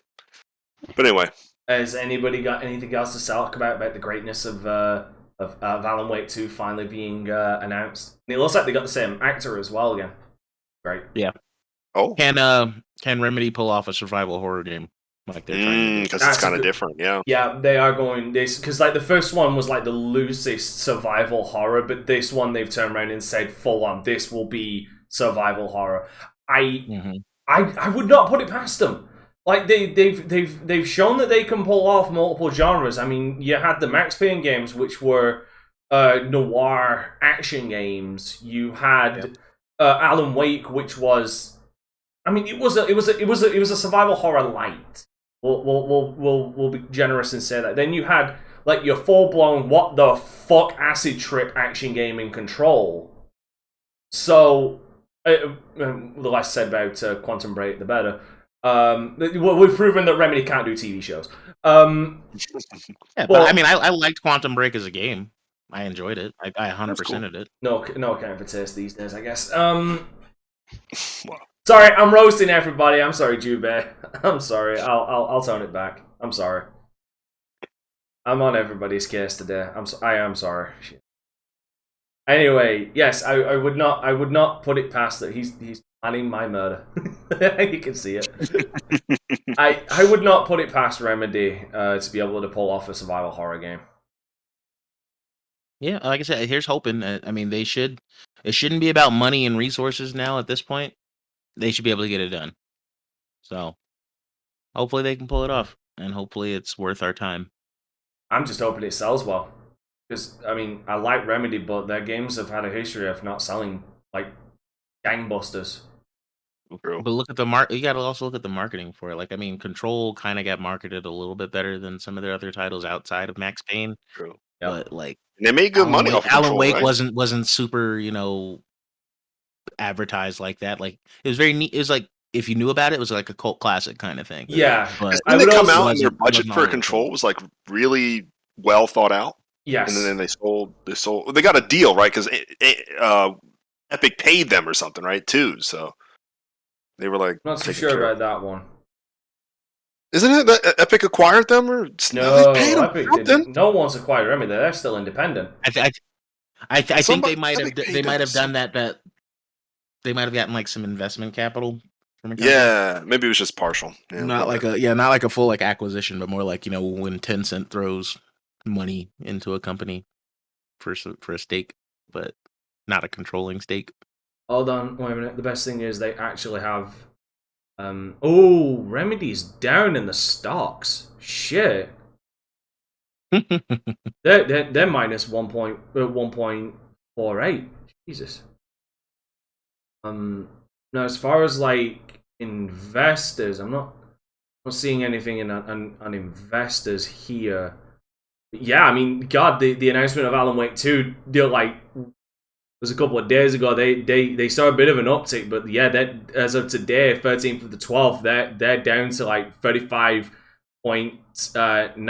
euros for shares, and yeah, that's minus like fuck.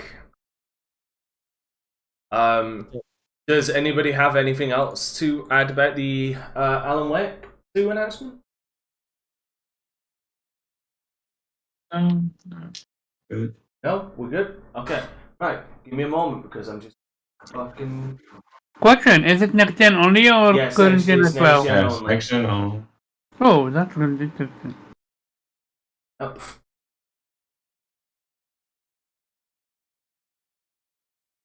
Okay, that's it. I never played the original, but I'm definitely gonna play it if it's not too scary. But I was talking about that excellent, Destiny 2 Witch Queen trailer. That was pretty solid. Actually, hold on. I wanna geek out a little myself here. Because something else, a sequel got announced that nobody fucking saw coming. Nobody fucking saw Oh, coming. I know which one you're talking about, Dante, and I was hype as crap yelling on the stream. I already know which one you're talking Yeah. about. The game is hype. Which one? Dante, the game is hype. I'm so excited. Which one am I I'm not talking lying, about? yo. Tell The the game was people. free. The prequel was free on PlayStation Plus on PS3. Oh, wait, no, I love that game. no, I love that game. We're talking about Wait. two completely different games then. What? Yeah. What game are you talking about? I'm talking about Warhammer 40k Space Yes! Marine 2, Yes! motherfucker! Space Marine was free on PlayStation Plus 10 years was ago. it? Oh, Game shit! was hype. It was. Oh, It was hype. fucking Space Marine 2, motherfuckers! Finally!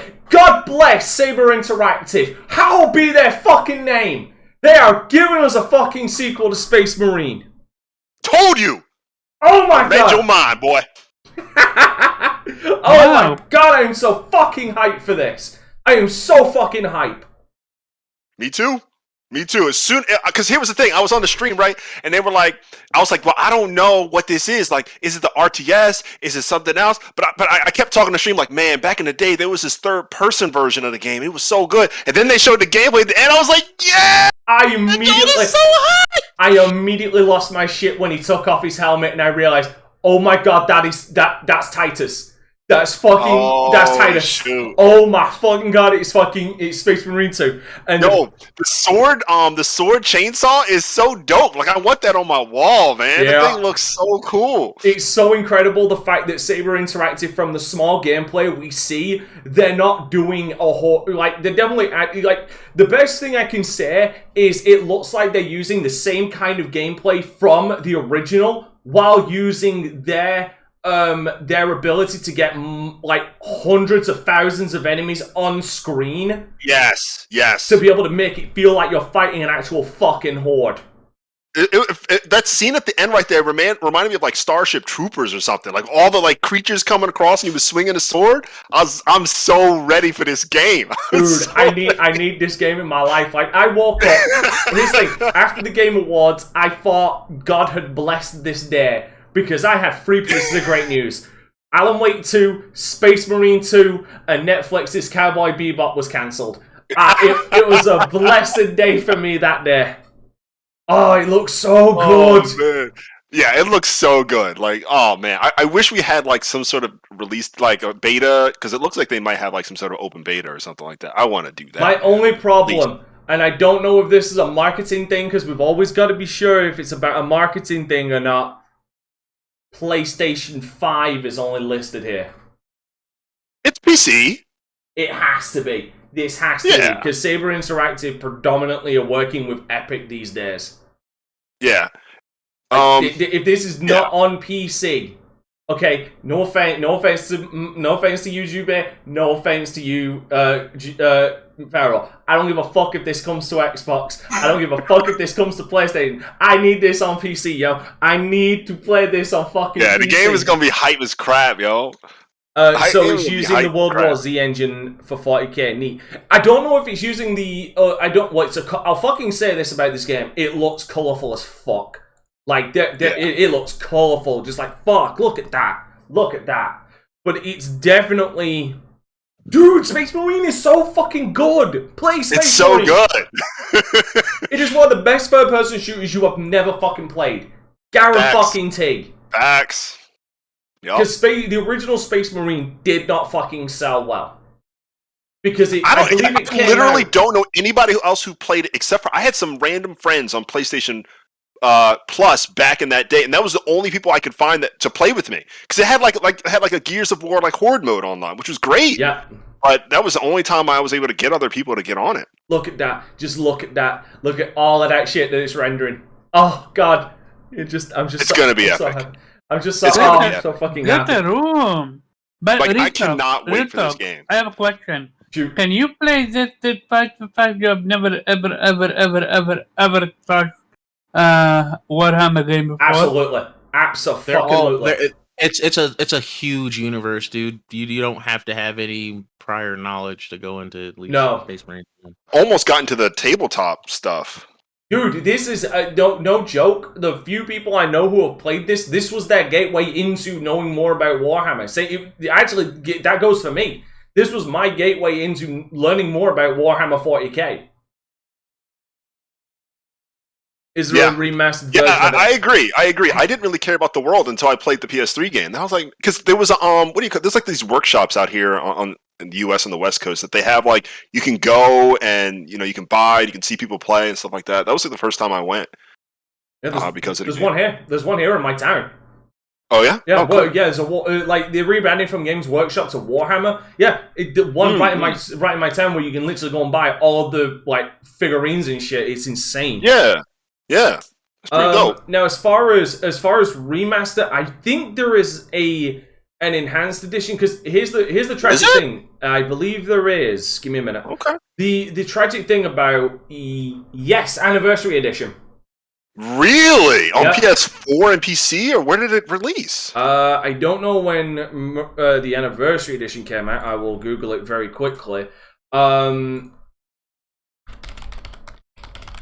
But the thing is the tragic thing about this game is, like I said, it didn't sell well because I believe it came out in between a bunch of other fucking games, and the fact that it's also Gears Warhammer. of War 3. Yep. Yeah, I think it got sandwiched there as well. It came out like right before Gears 3, I think. So like nobody really gave it a proper chance. But dude, get this game and get fucking hyped. Get fucking hyped for Space Marine 2. I just love how like the everyday folk were like terrified, because it's like they're not the good guys, like. The Space Marine, there's a reason why the 40k universe is so fucking dark and dreary, because it really is. Mm-hmm. I mean, for fuck's sake, they sacrifice really shitty existence. Yeah, for fuck's sake, for one example, to keep their fucking god emperor alive on his golden throne, they sacrifice 1,000 psychers a fucking day just to keep him sustained, so the warp doesn't fucking collapse on itself. But that's getting into some severely fucking things. Funny enough, you want to know? Okay, so anybody who knows me knows that one of my inspirations for starting on YouTube was Total Biscuit. He's the reason I played this game. Oh, okay. I know that name. Oh, Total Biscuit. Yeah. He's the one that had the cancer and died, but he was one of the real cool out there. Yeah, I would have never played this if it wasn't for PlayStation Plus. It just was free, like, randomly. I was like, oh. Oh god, I got so fucking hyped when I saw that 40k was coming out. Oh my god, I'm so Facts. Right. Facts. I couldn't believe it. Sacrifice for the blood god. No, it's for the Emperor. Heresy! You will understand your heresy. Fucking glass the planet! Exterminatus. Anyway, moving on to the next game I want to quickly talk about, because this is a game I have things I want to talk about. Well, real quick. Does anybody have, aside from me and Kofi, literally goddamn near orgasming over the fact that Space Marine 2 is coming out, does anybody have anything they want to say from what we saw of the trailer? Warhammer? Not me. Well, specifically the trailer that you saw. I'm gonna play it. Oh, you gonna play it? Yeah, I'm gonna play it. My boy. Play Space Marine. Oh, you play Space Marine 1? I did. Wait. Hence why I'm like, they're not the good I really guys. hope they come out with I really hope they come out with a demo for this one, because I want to give it a try. I'm always in for trying out new things. The only thing I'm hoping... It might make it in Spartacus. I mean, my only thing is, and Kofi will understand when I say this, I hope they fucking address the ending of the first game. I hope it isn't just like a massive time skip with because a little lore digging. A little lore digging. The stripe, each Primus has stripes, or each Space Marine has stripes for how long they've been in service, and depending on the colors, it's stripes or dots. I can't remember. But Titus, in the original, I believe, had 1 or 2. In this, he has 4. And from the lore digging that my friend Nurgle did, 4 of them means that you've been in service for 400 years. A space marine has been fighting for 400 fucking years. Are we going to know what happened? Are we going to get resolution? Because, like, Space Marine 1 left on a huge fucking cliffhanger. And I want a resolution to that. I don't want it just to skip forward and fucking ignore it. Anyway. Yeah. This fucking Texas Chainsaw fucking Massacre. Like, okay. I totally get why they moved on from Friday the 13th. Gun Media, I totally get it. They've just rebranded it as Gun. But why Texas Chainsaw Massacre? Because, you know, you just gotta make that horror game every now and then. That's the dude's already in fucking Dead by Daylight, which is even stranger. And in Mortal Kombat. Yep. Because there's nothing scarier than a 6'4" white dude chasing you with a chainsaw, I guess.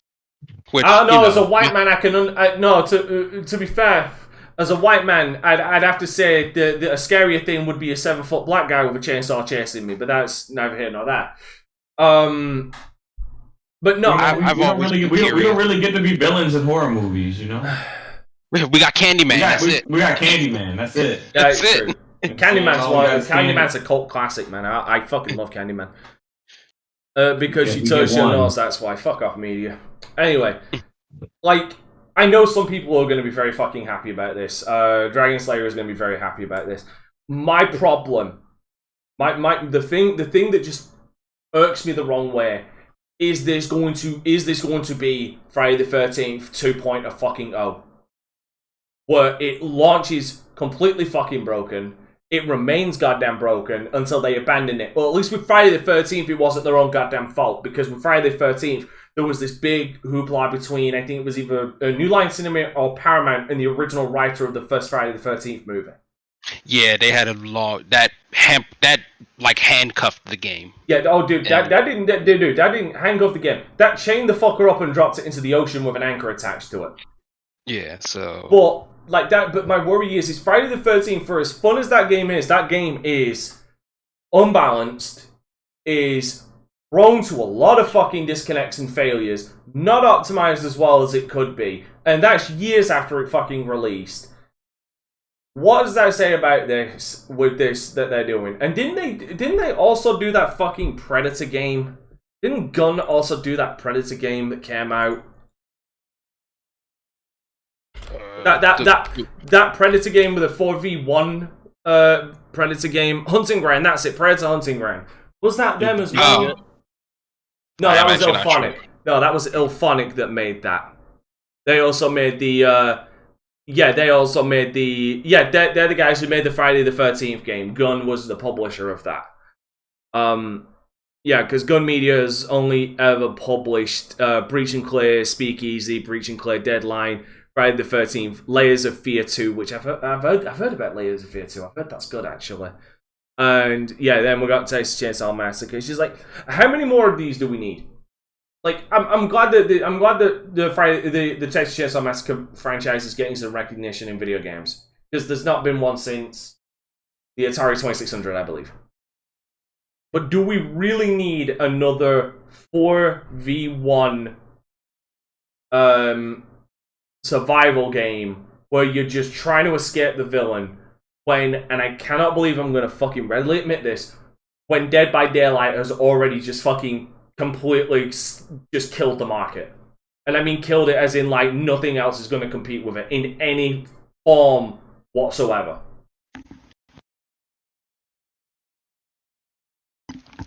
I would think that there still might be room, although I do 1000% agree with you. Dead by Daylight has done it, is still doing it, and doing it with the characters that they're using already. And So and the fact that they're also cross promoting. I mean, for fuck's sake, like I said, they do have like. Please continue your point, and I'm going to look up the killers for Dead by Daylight. Yeah. I guess Leatherface makes about as much sense as next to who they were going to be able to do. My assumption is that Freddy would probably be more fun, but I imagine the rights wrapped around Freddy might be difficult to manage to get, or they'll run into the same thing they did with Jason in the Friday the 13th series. No. Freddy is owned exclusively by New Line Cinema and has been owned by New Line Cinema since its inception. Or was that Miramax? Either way, no. Like, they own solely the rights to Friday the 13th. Well, the they is the who's in question. And you're probably right. Probably there's nothing wrong with there. But, like, I know, for example, famously, Kevin Smith's Dogma is owned by Harvey Weinstein. So like it won't be re-released anywhere else because he owns it. Even though like at one point Weinstein was Miramax, but like that's what I mean. So like whoever owned it, maybe they've gone away and don't have particularly good feelings about New Line or whoever owns it. But personally, if it were me, I probably would have chosen, if we're going to do this, I think The Hills Have Eyes would have been a better arena for this to happen with. I think the characters. You want to talk about a dark ass horror? Hills Have Eyes. You might have to. Get. Yeah, you might have to shift some things because you may not want to put that in like every match of a video game. Or fuck it, do a fucking Candyman one. We were just talking about it. That crosses into adult only rating. You know what? You might be right. I have to withdraw my Hills Have Eyes.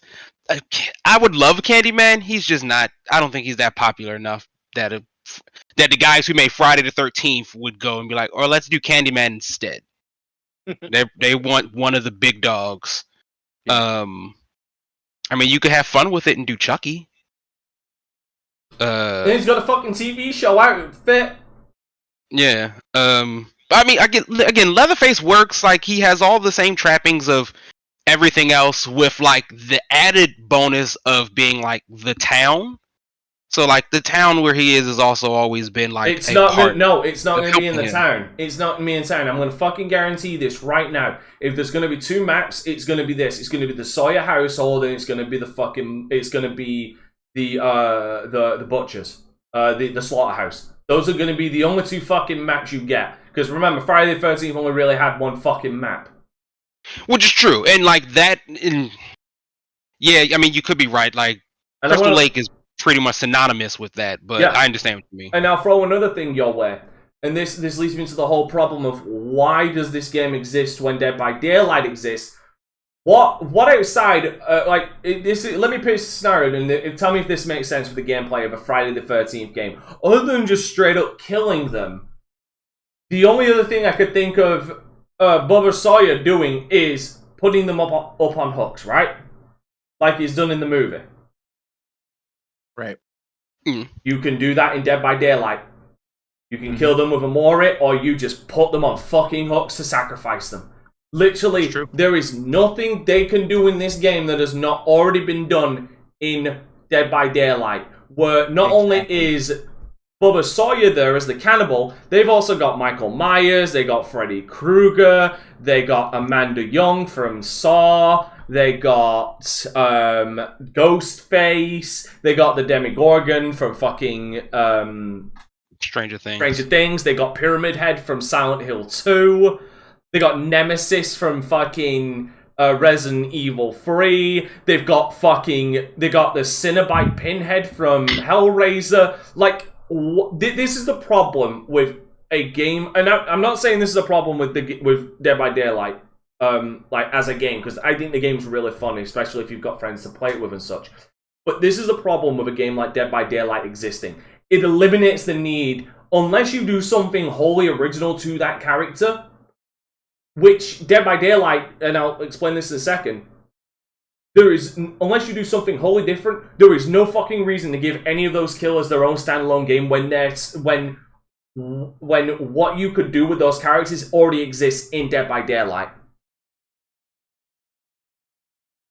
And the only reason, and what I mean by something different is Freddy Krueger. He's in this game. He can't attack anybody unless they're in the dream world, and he can actually put them in the dream world to kill them. So if they wanted to do a Friday the 13th game with the same premise, like everything you could do with Freddy Krueger's already fucking done in Dead by Daylight.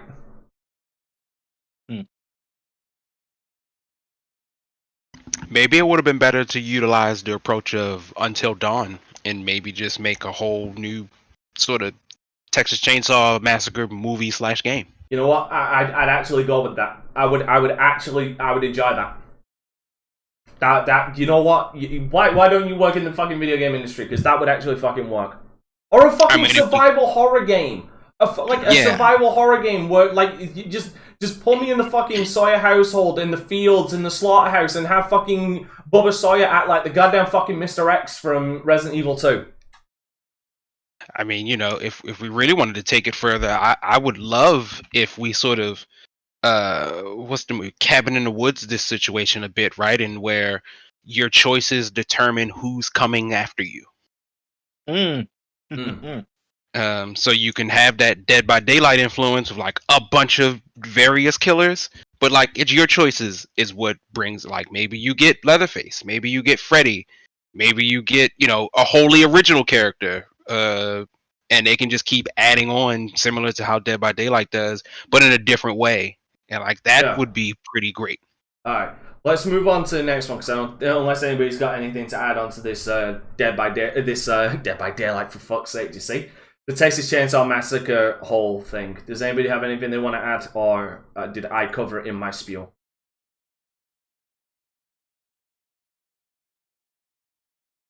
Okay, let's move on to something the Xbox guys can actually fucking talk about.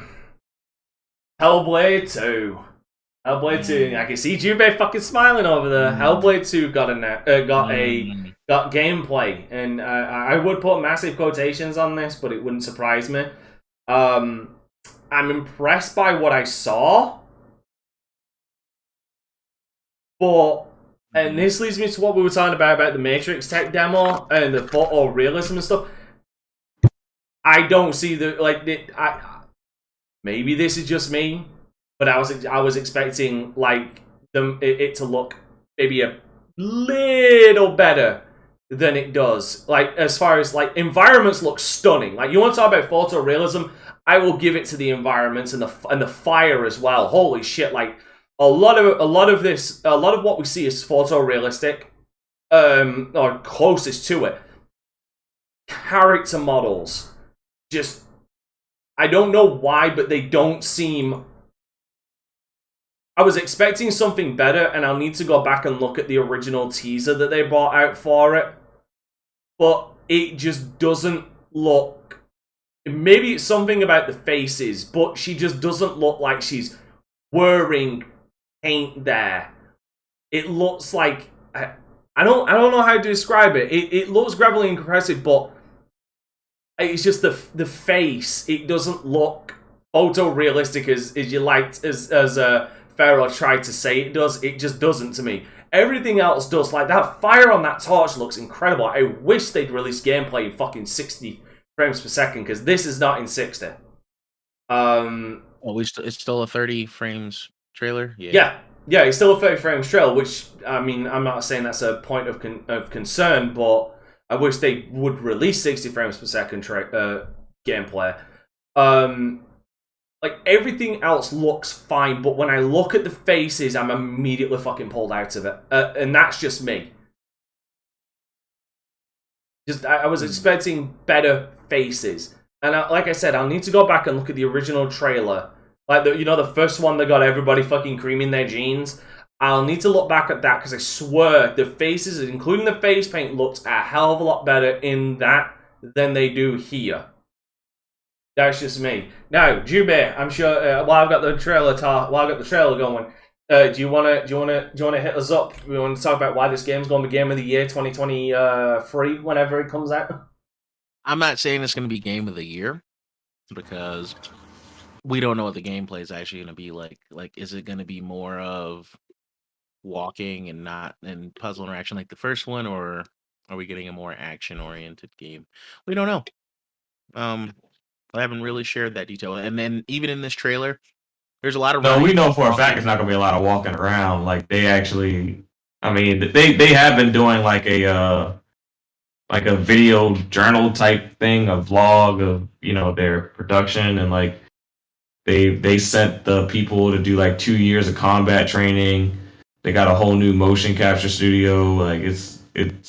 I'm not saying it's gonna be like the best thing ever, but there's definitely a commitment to enhancing gameplay from the original game, which was basically an indie game at the time. Yeah, I mean, combat was the weakest part of the original game. That's really all they have to The fix. combat and the amount of battle it had. I mean, I believe they built the game like on like a $10 million budget. I'm not even sure like what type of motion capture they had access to on that type of budget. So I mean, you gotta give them credit for making such a great game on such a small budget. Yeah, and it was a small team too. It wasn't a big team. Yeah, it was 22 people. Yeah, 22 people, $10 million. I mean it was a PlayStation exclusive and people loved it. So The only thing, and I'm going to put this down to this being an early build. There is a bit of animation jank, like for example, I can literally point it out because it happens right about right about here. This dude, like his arm fucking teleports. Like this dude's arm literally fucking teleports. This dude with the spear coming up on the right. If you watch his arm, it fucking teleports. Just look how jank this animation is, and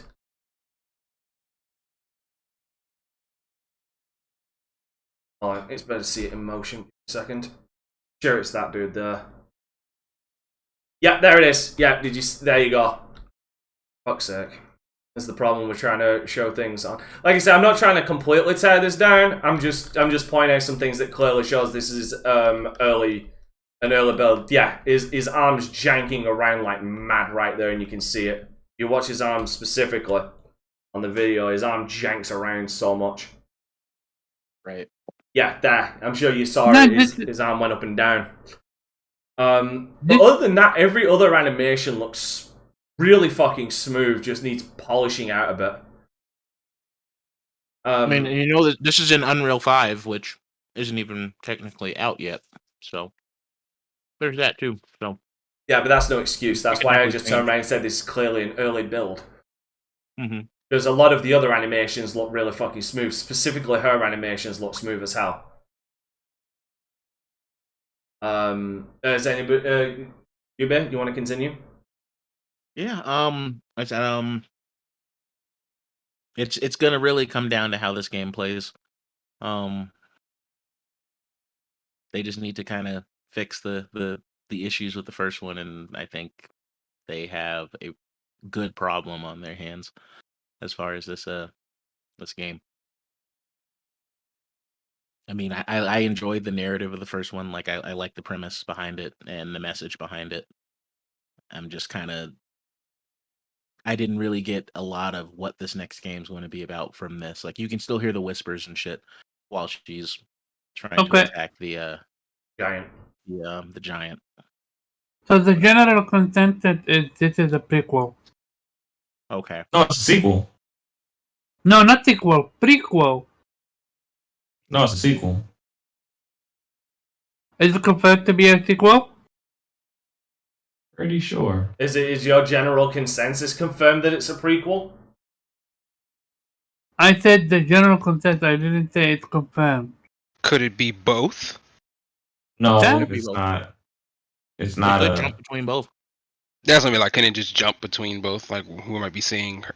I mean, I have no reference no. for Hellblade, so I'm just. I mean, literally. but there's nothing that they've shown us to say that it's a prequel. I mean, in the first game, she was an outcast because of her psychosis, and then in this one, she has a group of people actually following her. So there's progress as far as her interactions with the people around her. Right. Yeah. In the previous game, people would not have interacted with her, because they They didn't rock with her like that. So it wouldn't make sense for it to be a prequel.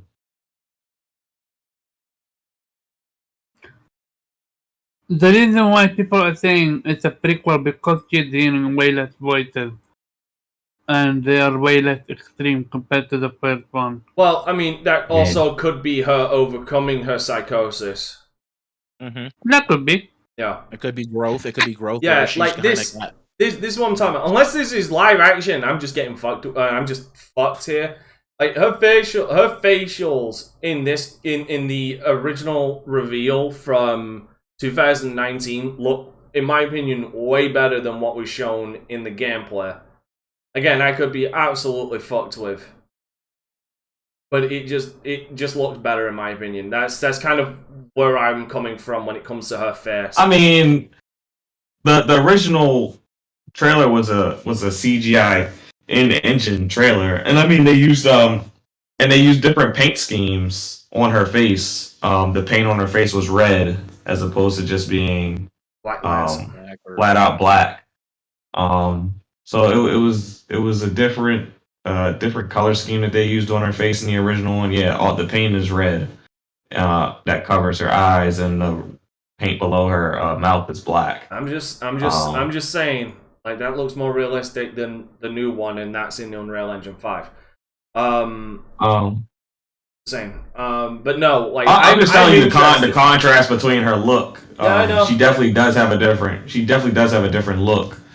But it's not the look that bothers me, like I said, it's the face in general looks better there, like as a whole, than in the gameplay, or in the newer trailer. But like I said, it's not a massive detraction from, like, I'm not using it as a massive detraction, I'm just pointing out the difference between the two. Yeah. I'm interested to see where they go. I'm hoping, do you want to know the biggest thing that I'm hoping for with Hellblade 2?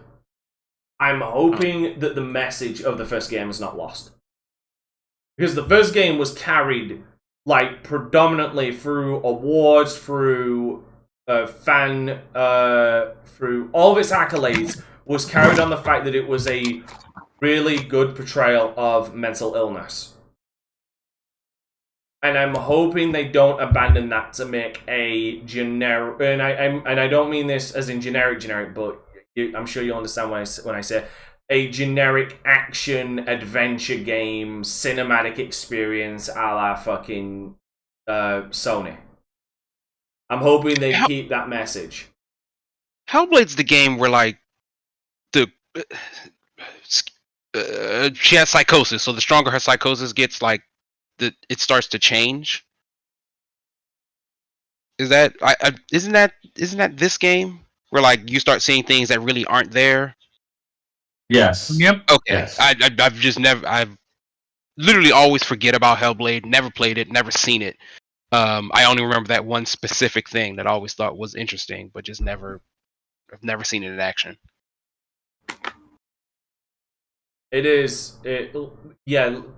Yeah, well, it is that, and like I said, but that was the thing that a lot of people, like, remember about it is, I mean, the best way I describe it.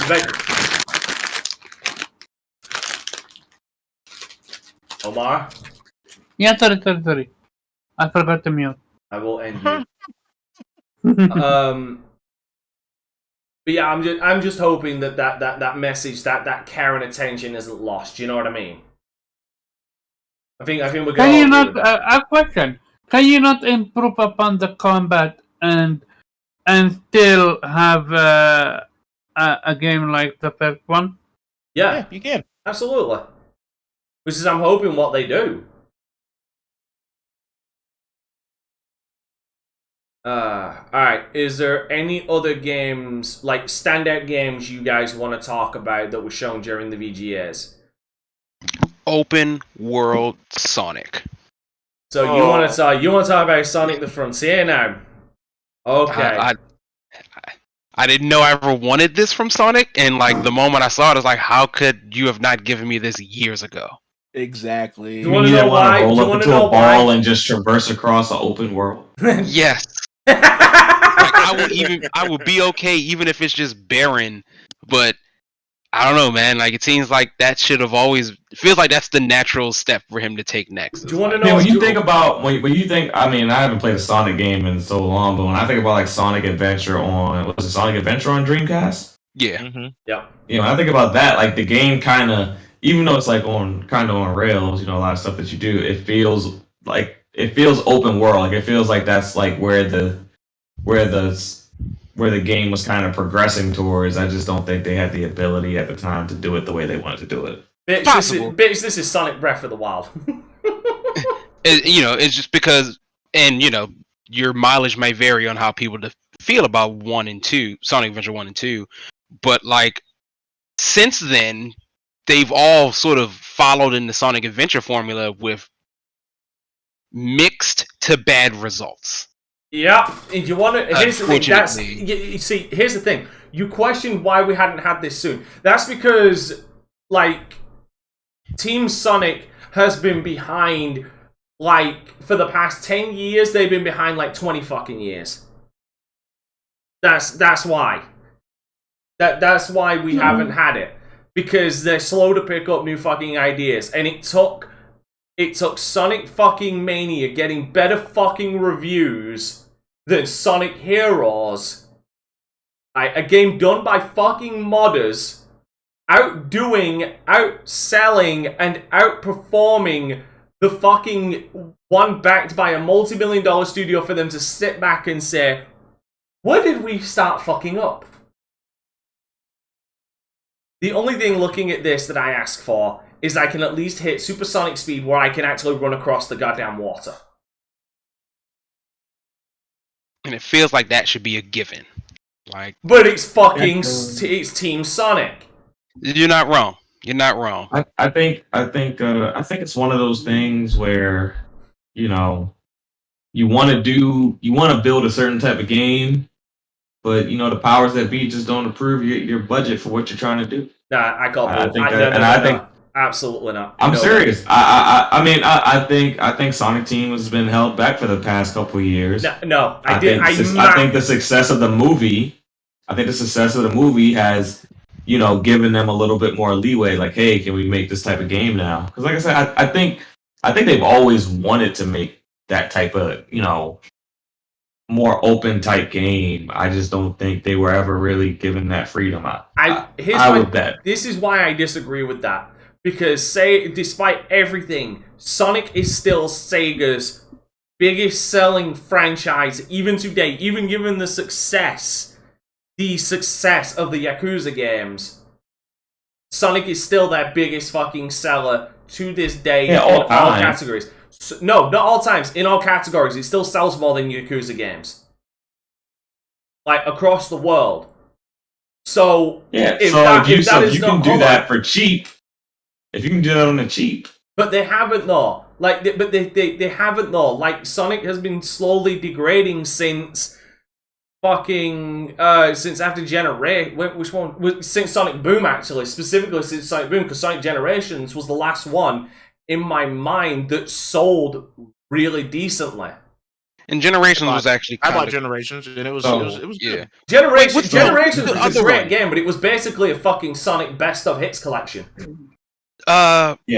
What's wrong? There is another one that just came out. So is Sonic like, Mania. So is Sonic Mania. No. Did you hear any disagreement in my voice? I was just pointing out the fact that it is just a goddamn Sonic greatest hits. I'm not debating Sonic sales. What I'm saying is, like, but if the dude comes to you and says, "I want to make this game, and it's gonna cost this amount, and I'm gonna make the same, and I'm gonna bring in basically the same amount of revenue either way. I'm gonna tell you to make it for cheaper." But my point is, still net the same profit. My point is they've been losing money on this series since Sonic Boom, on a lot of these games since Sonic Mania, done by Whitehead and his team at Headcanon Studios, and then we had the movie.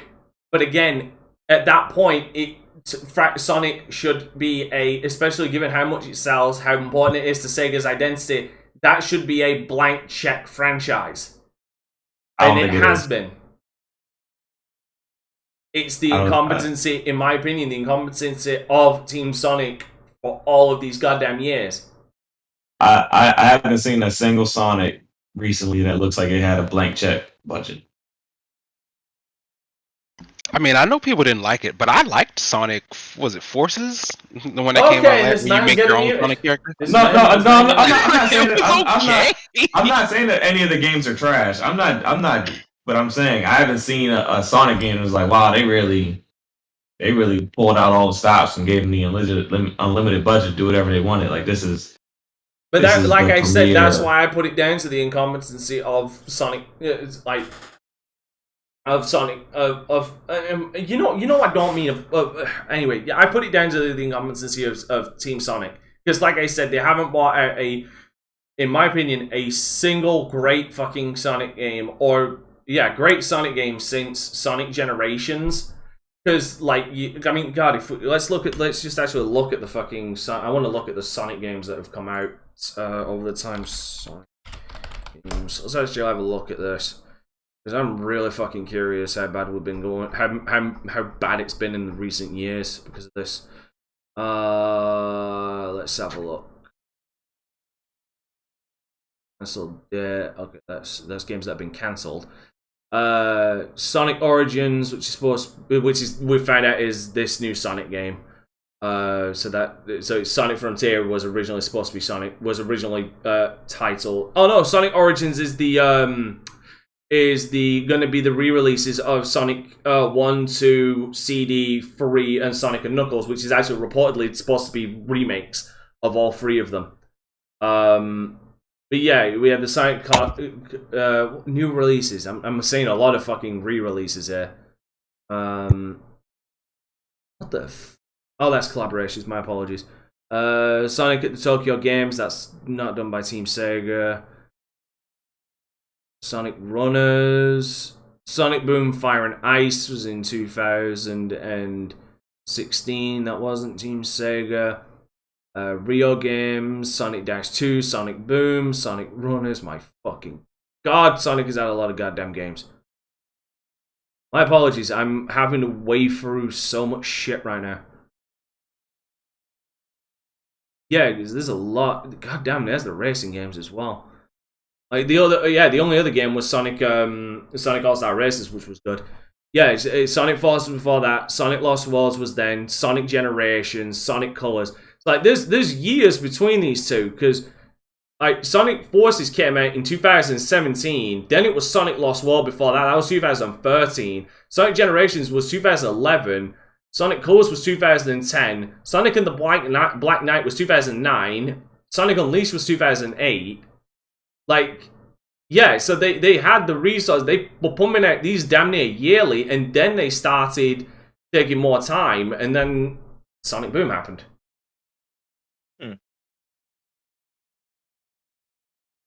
Yeah, like that.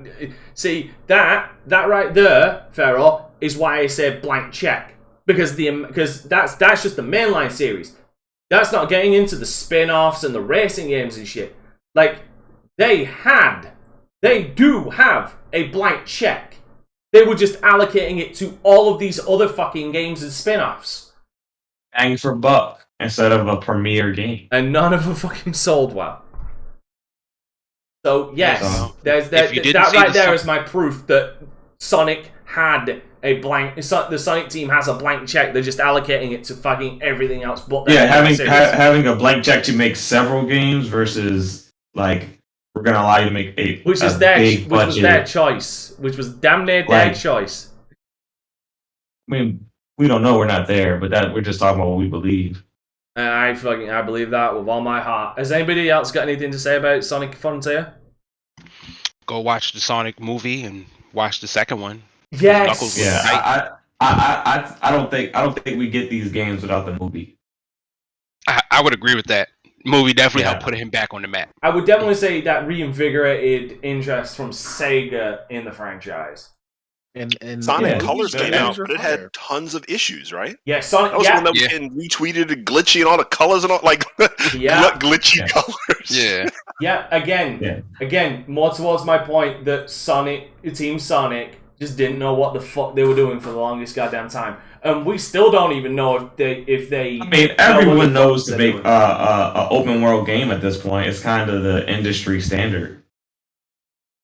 Yeah. At the moment. Like, it's all the rave. It's not like they just figured something out. It's like I said, I just think they finally got the budget to do it for that, for one game. I mean, I agree. I think I can feel comfortable saying like Sonic is probably the best video game movie there is. I mean, like, isn't like Mario Odyssey kind of open world-ish? Yeah, like, you got. but Mario's been no. since Mario Odyssey, Mario Odyssey is not open world. Mario Odyssey takes the same goddamn approach as like Mario 64, in my opinion. Just I'm saying open world-ish. Like, it's like. It's open levels. Like there's a difference. Like I see Mario Odyssey more like what they did with Mario. Mario 64, where it's you enter a world and you explore that world, and once you're done, you leave. They're just the levels themselves got bigger. Yeah.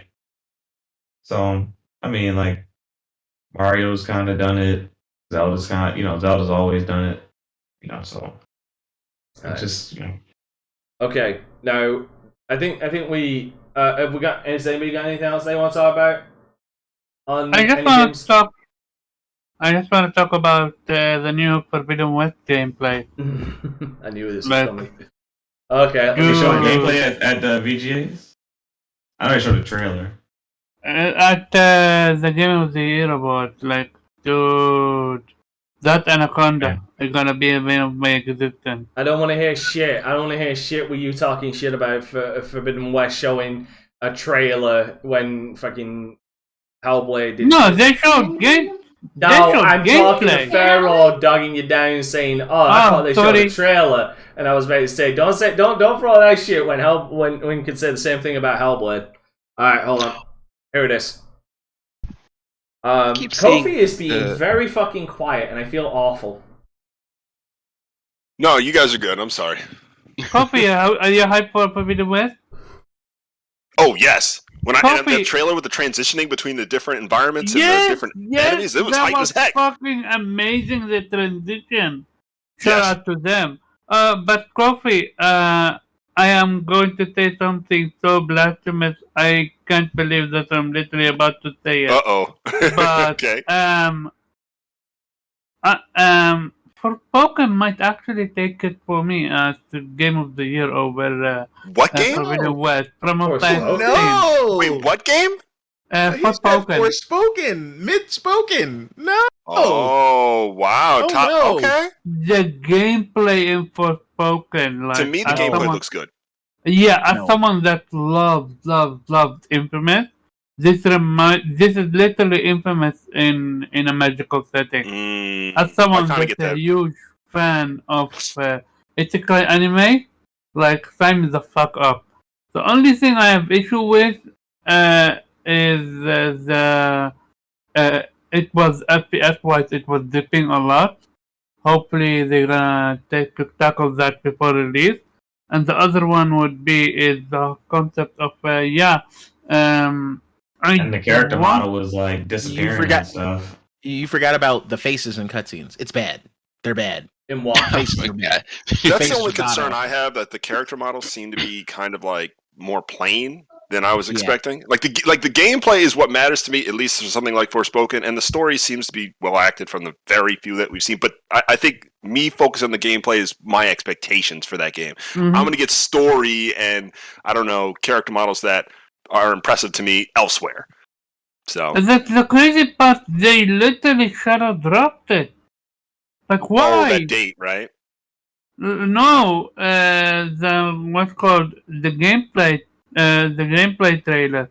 There was literally 4 minute uncut gameplay. Like, why are you gonna shadow drop something like that? Why not show it at the Game of the Year award or at the PlayStation event?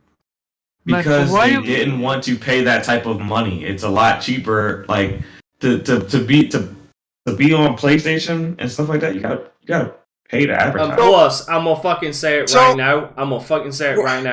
There were a lot more immediate eyes on the video game awards than there were on some random ass fucking state of play. What I'll also say is it to me. Tell me if I am off with this. Sony and Square Enix seem to exchange advertisements for a lot of things. For example, the last state of play that PlayStation had, it was a bunch of Square Enix titles, and people were not sure how to feel about it. This is before Guardians of the Galaxy came out, and they were showing it. People were like, like, why is Sony even wasting their time? Now, the game ended up being, I think, a lot better than what that public reception was. But in turn, yeah. Because Guardians of the Galaxy hold on. Not done. So over at the what's it called? Every time Square Enix has to advertise something, they have to have PlayStation in it. It's like this equivalent exchange of money that is just constant. Whether it's Hitman or if it even like the Just Cause game being free on PlayStation Plus. I just feel like that is always going to be a thing. It could be money for Intergrade. It could be money for Star Ocean being advertised in State of Play. But it's always that. 2 reasons. Right, so first of all, Hitman wouldn't happen anymore because Square Enix don't own the rights to Hitman. Okay. IO Interactive got those because when IO split from Square Enix, IO took Hitman with them. They actually were allowed to by Square, which was actually really benevolent of them. The other thing, the reason why you might have seen a poor reception like that to Square stuff being all over Sony is Square Enix's poor recent track record. You mean like, wait, port? Their port track record? No, their poor track record recently. Oh, poor track record. Oh, yeah, exactly. Avengers being like, definitely, I think, was correct. But I just feel like if I'm making a State of Play, and I'm like, oh, it's just going to be for third-party partners, and I'm looking at the reception for Avengers, I'm not sure if I'm going to give Guardians of the Galaxy that much screen time. But I feel like there was already some sort of contractual agreement to have that there. Well, the money's already been like, oh, we're going to let you have Intergrade for this amount of time, but your next State of Play got to be about us. Oh, yeah, and also, like, nobody, you know what I'm saying? Point out, Intergrade's fucking, Intergrade's exclusive contract was definitely a lot fucking shorter than Final Fantasy VII's. This is true. Because when Final Fantasy VII comes out on PC, it's coming with Intergrade. Yeah, I don't know. I just feel like that last State of Play to me is very telling of it was like you owe me. To me, it comes off as a you owe me type of situation. Whatever Sony got as timed exclusive, I don't know, name it, but it was like you need to do a State of Play with 60% off stuff. So it's like, yeah, you're right though. Yeah, you're right. That's just the way. I don't know. That's the way I took it. What were we originally talking? Oh yeah, fuck. I love the fact that. We actually stayed on topic for a lot of these other games. As soon as it came to Horizon Forbidden West, just completely right off the topic. I mean, I will say, I keep seeing people comparing. Well, oddly enough, it's Hellblade either versus Verizon or Hellblade versus Forspoken, which is odd because I really think it's Horizon versus Forspoken, right? They seem to be much more similar games than Hellblade is to either one of them. You know why it is? Hellblade's a lot darker. Do you know why that is? Is because Hellblade is Xbox, Horizon is PlayStation. Both protagonists have tits, and everybody's got to fight over some dumb shit. They're the 3 reasons why it's got to be that way. But it feels like there's a missed. It feels like Forspoken is being left in the dust, which, based on what we've seen so far, is a little worrying, even though we still got time to, get it together. The only thing I didn't particularly care about it, the world looks a little bland or empty. So here is how I believe it's going to be. I might be wrong. They want the world to be a little bit bland so you can parkour your way around, and then you're going to start seeing more and more enemies. That's one. Number 2, I have the feeling we're gonna have dungeons we're gonna visit where it's gonna be crawled with enemies. So the shit that you can do, magic-wise, you need a lot of enemies to be able to have enjoyment out of it. This is literally an AoE monster that your character is. Oh Jesus! For the sorry, 8 hours ago, GameSpot put out a preview The title of this is kind of funny and worrying. Forspoken, beautiful world, seemingly nowhere to go. It seems, and that's why I compare it to Horizon, which is this gorgeous, lush, living world. And then I look at Forspoken, it's like, I don't know, man. Like, I'd much rather spend time with Aloy. Because I feel like everything Forspoken is doing, the Horizon team can do, and probably better. Maybe. But why are you comparing? Why it's weird. The one is different than the other. They seem much more closer than when I see the comparisons of Hellblade and Horizon. That Hellblade was the console war banter. If you want to compare Forspoken, compare it to a game like Infamous. Then Infamous is too old. Like we have to go what's happening is way now. Too old to be. Yeah, like I have to come up with what's happening now, and like the closest thing that it's going to look like and people lead to is probably Horizon. Mm-hmm. True. Like I can always compare a game to any game that's existed before, but like what Infamous is a PS3 game. Or Forspoken, I shouldn't be able to compare it to a PS3 game because it shouldn't even be part of that conversation. There is one for you. Yeah. So like those two games are going to be competing this year, so. And that's what it is. It feels like in the same way that like Breath of the Wild and Horizon aren't fundamentally that the same game, but they got compared as well. Yep. Because it's these kind of lush open green world. I think Breath of the Wild won that one, didn't it? Yeah, but to be fair, it's Zelda. Yeah, it's Zelda. Or if nothing else, maybe Forspoken against Elden Ring, which also feels like kind of an empty world, but like the Dark Souls universe tends to be empty. So like that, they leaned onto that. But I don't know. Like I see those two as like looking kind of being competing. And I hope Forspoken shows better. It showed bad now, but so did Guardians. And you know, I stayed strong with Guardians, and it came out to be a hit.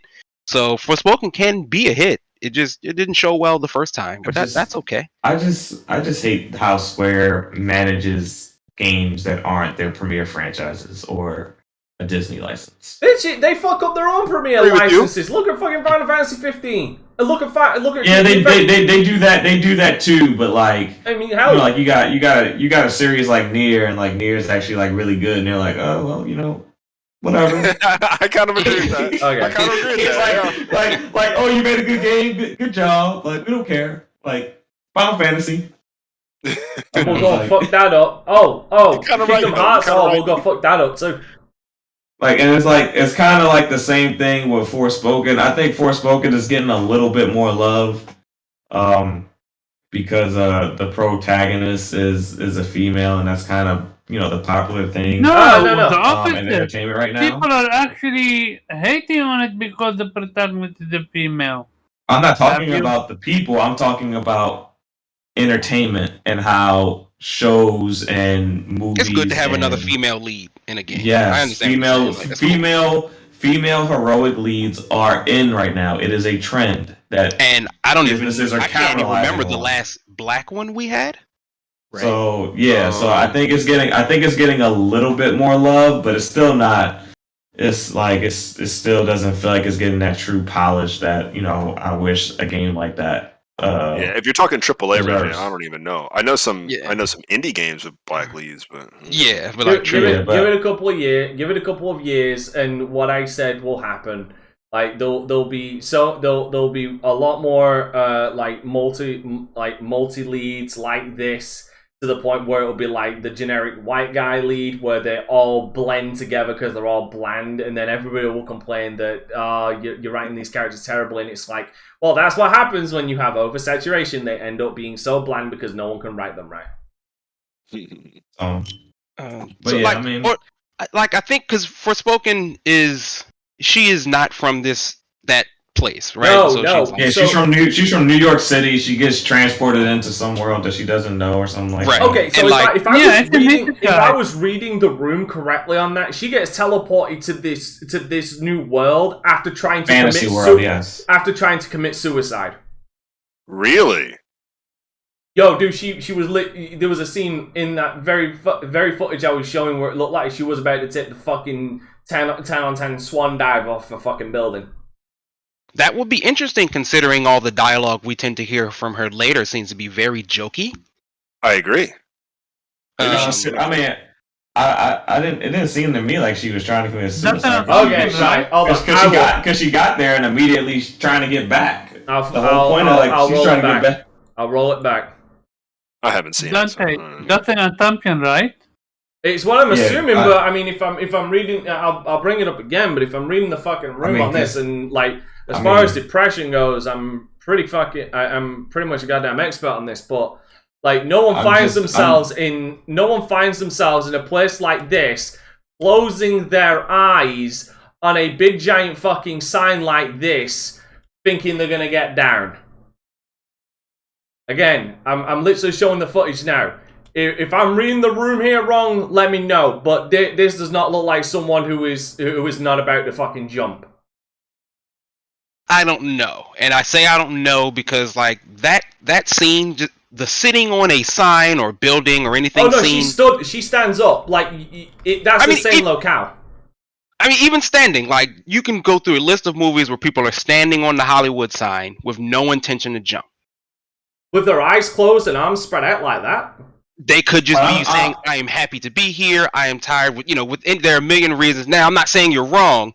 I'm just saying if that's the case, then it seems like such a odd shift that for the rest of the game, she is joking like the Guardians of the Galaxy. Maybe, my thing is that if she was gonna kill herself when she got transported to that new world, she could still like the new world shouldn't have changed.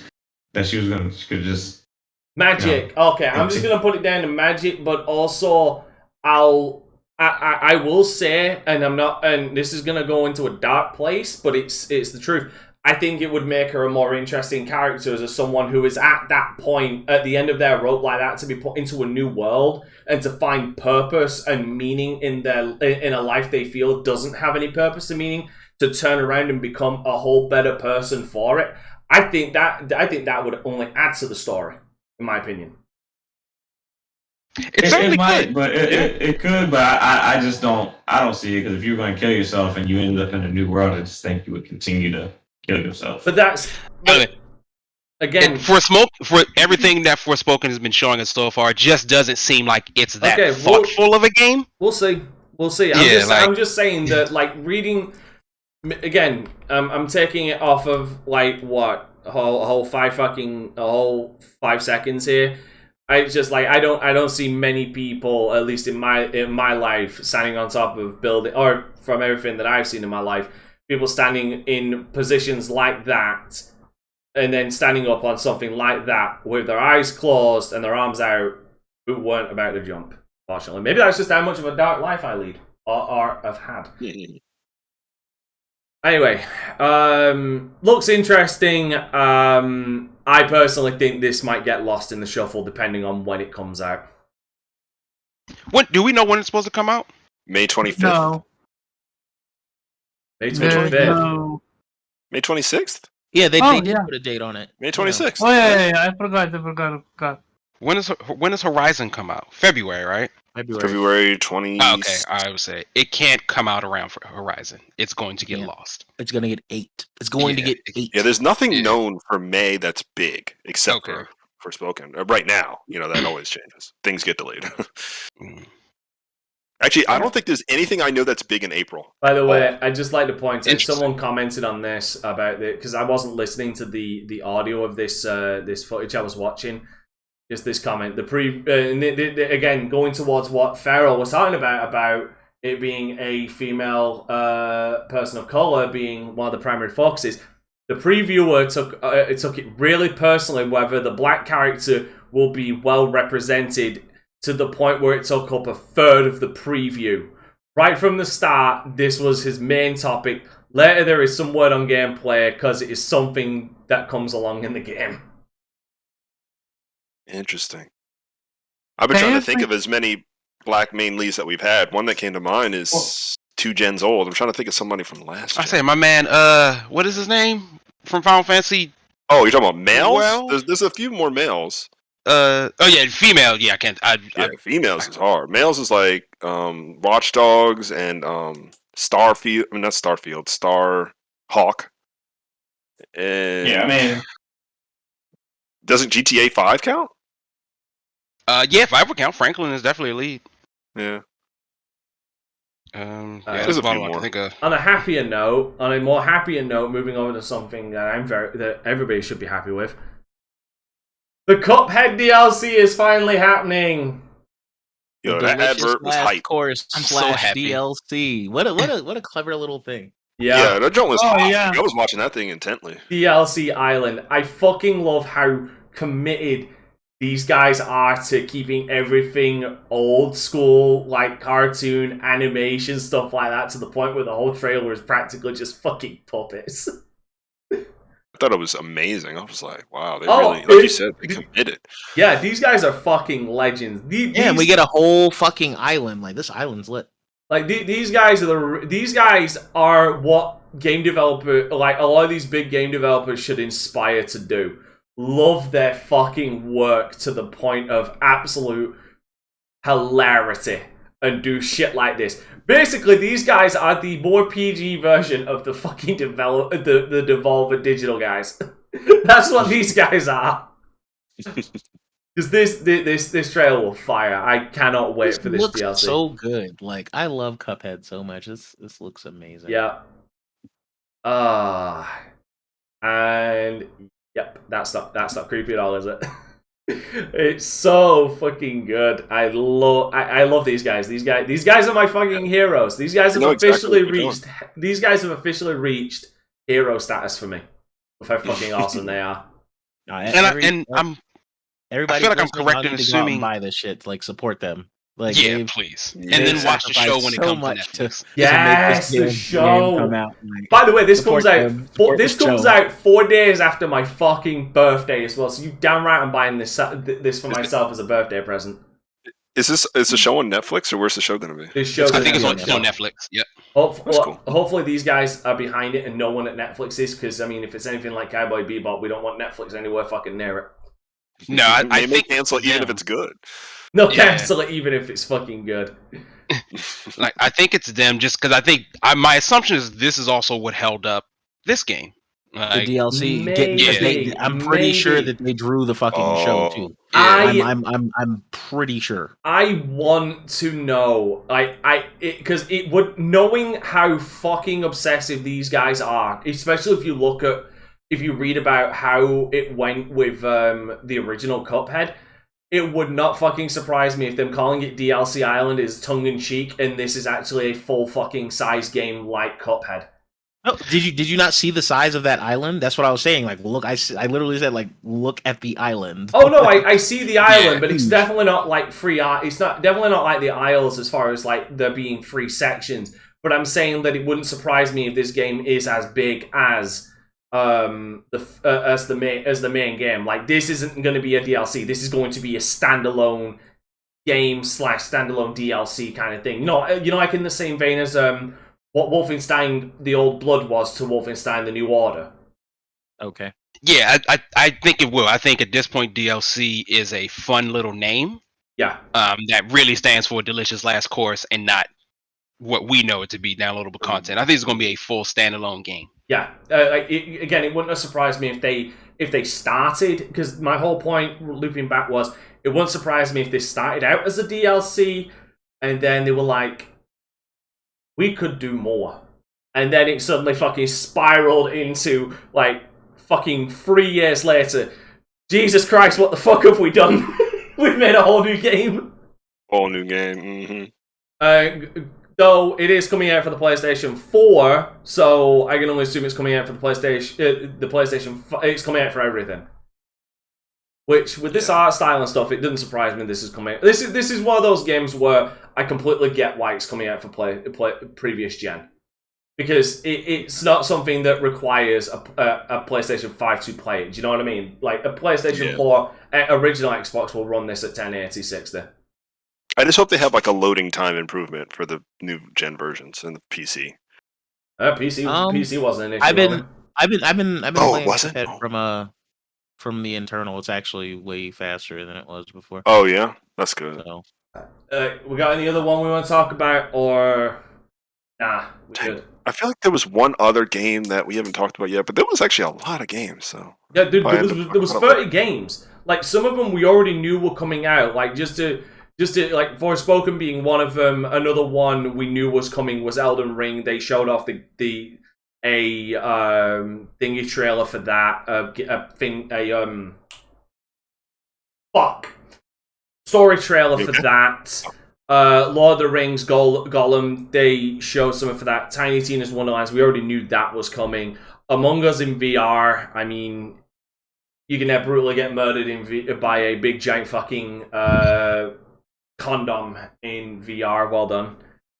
Star Trek Resurgence, the former developers of Telltale, which I think reformed under a new studio, under the Walking Dead creator, are making a Star Trek game. Arc Raiders, which is a live service game from...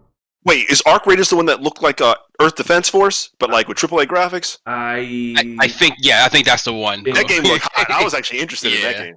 I'm going to show it real quick for everybody. Yeah, please. Former DICE developers as well. Yes, yeah, that's the former DICE guys. Yep. Yeah. Hopefully it's the good. Oh, shoot. Hopefully it's the good ones. I know. Because this game looks really fun to me. I mean, Battlefield 2042. I mean, for fuck's sake, I was looking forward to that, and then I heard then I heard about launch, and I'm like, fuck! I guess I ain't getting a first-person shooter this year. I ain't getting fucking Vanguard. I feel the same way. I ain't sure shit ain't getting fucking Vanguard. No Vanguard. All those games are on sale too.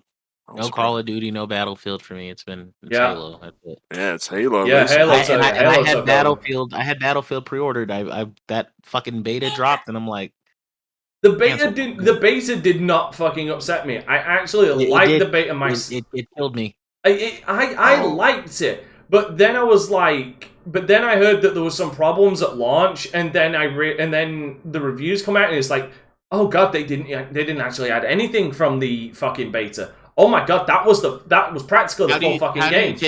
How do you take out the scoreboard? The fuck out of here. Yeah. I love the advertisement for this game, Arc Raiders, too. Like the whole 70s feel. Oh, it's just so well done. The only thing we need to add is if just to add salt in the wound is this game is fantastic and running off the Frostbite engine. Just to prove that this with the Arc Raiders. Oh, I see what you're saying. Yeah. We're ex-DICE guys. We know how to use the fucking Frostbite engine, and we made a better game than DICE themselves.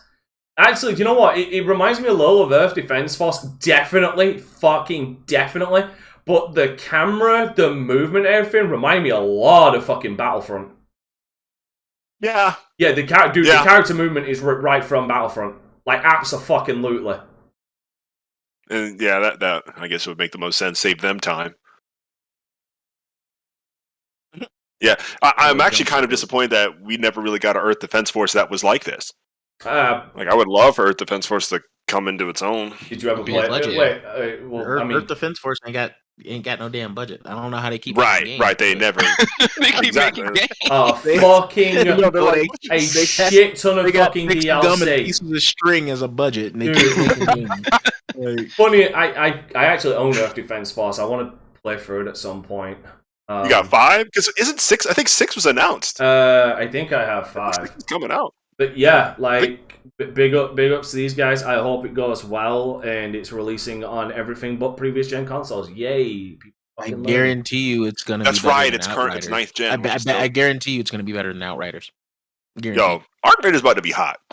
Arc Raiders is about to be hot. Yeah. Oh, the only other game of note, because apparently it had a better showing than its initial showing, was Saints Row. But I still have Saints Row. Fuck that. No, it was better. We're not talking about that game. It was better. But I know me and Jube are staunch on our factor. Fuck that game. We're not interested. I'm a millennial. I need to pay student loans. Yeah, hold these drugs and let's go commit murder. Get the fuck out of here, man. Stupid. Absolutely stupid. No, Jube, tell them what you really feel. You got the floor. Tell them how you really feel. The whole premise behind that game shouldn't exist. It's dumb. It's dumb. The worst part is, you know, the fact that when they turn around and finally say, we're finally remastering Saints Row 2, we're both going to end up fucking buying it because we're suckers like that. We won't buy the new one, but fuck it, give us a rematch, give us an optimized fucking version of Saints Row 2 that works on fucking PC. I'll buy that shit.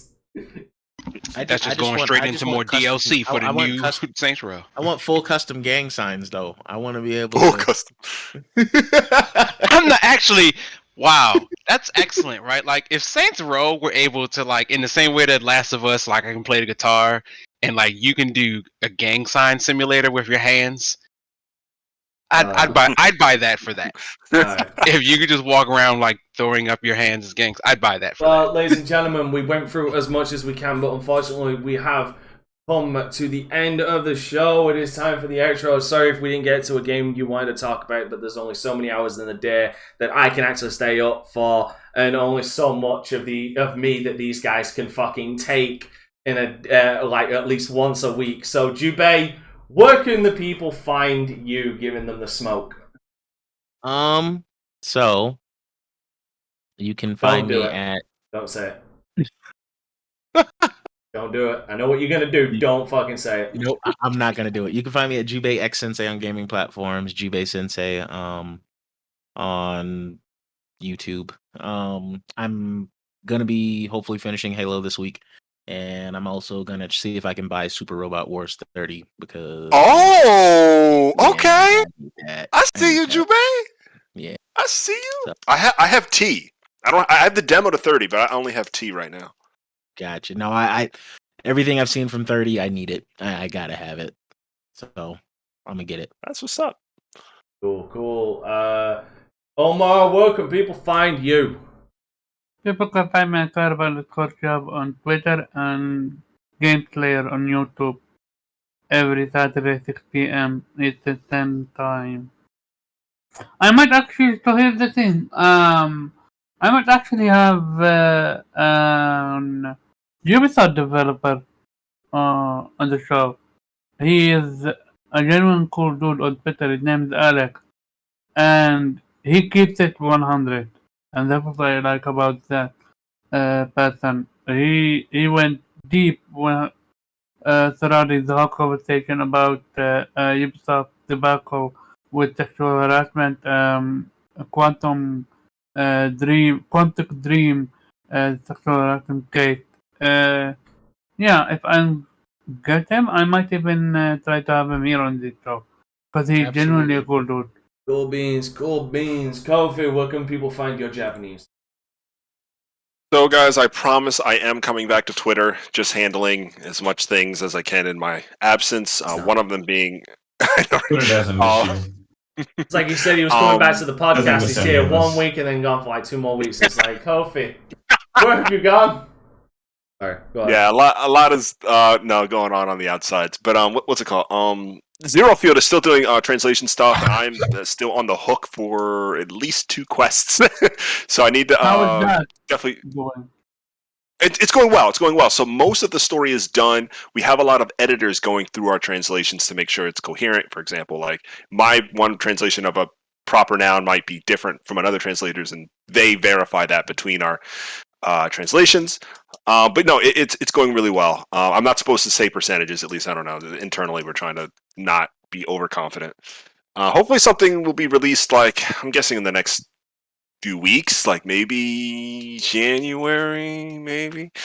But anyway, once that is done, I'll definitely then take whatever time I use for translating to be back on Twitter and enjoying the fun stuff. So until then, I'm just playing Forza Horizon, pretty much. I mean, that's the only like multiplayer thing I'm playing. It's good though. I checked. I'm at level 20. Okay, yeah, so we close. I need to log into the game and check. I'll get back to you. You heard it. Yeah. You heard it. Once Halo came out, I shied away from Forza. So you heard it here, ladies and gentlemen. It's releasing tomorrow, so don't forget to grab one. Farrell, where can people find you? Playing Madden, I'm assuming. No, I mean I've been playing a little bit of Madden, but I've been really pushing through the Scarlet Nexus. Right at the end, but I'm just leveling up, trying to finish out the brain map. But yeah, I'll be streaming Madden on Sunday. Did you watch the show, Farrell? No, I haven't watched the show. I don't have Funimation. There's anime for it. Yeah. I need to watch the show, but yeah. Yeah, I don't have the Funimation service. I have Crunchyroll. So, life decisions, you know. They fucking sub or suck. dub.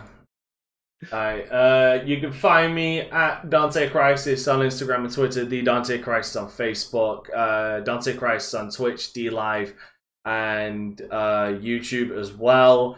Currently streaming Shin Megami Tensei 5 today. Wednesday should be the closing of Halo 2 on Legendary. Thursday is the beginning of Kingdom Hearts 1.5. Friday is most likely going to be more GTFO because, God, if I love suffering. And then upcoming should be Gunstar Heroes, GTA 4, and on stream. Again, because I'm inching closer and closer towards a drinking problem, Grand Theft Auto San Andreas with the Chaos mod. And if anybody doesn't know what that is, it means every 1 minute the game is going to fuck me over with a random cheat, whether it's either gonna kill me with suicide, fail a mission, change the weather, or teleport me into the middle of fuck knows where. Are you playing Kingdom Hearts on Proud Mode? Proud. There's only so much. Or Final Mix. No, you gotta remember this is my first time ever playing Kingdom Hearts, so no. Play it on Proud Mode. No, you got to jump right in, feet first. Oh. You can do it. Just dive in. You love Keys, Mickey, and Disney characters. Let's get it. You can do it. You'll just level up slow. You can do it. Leave me alone. Please. I get enough shit from my own fucking chat. I don't need it from you. I don't need it from you. You can also find me at Patreon at Dante Crisis as well. I'm sure you'll find it. Fuck, I'm tired. So Zero, tell them where they can find you, but more importantly, where can they find us? Well, guys, you can find me as always. It has been a blast. Thank you for listening. As I always say, you literally could be doing anything else, and yet you decided to listen to us. So I could be sleeping. Yes. Some of us could be sleeping, translating, playing with kittens, getting demolished in Dragon Ball Z Fighters. It doesn't matter. So you can find me, of course, 0x386, so pretty much everywhere.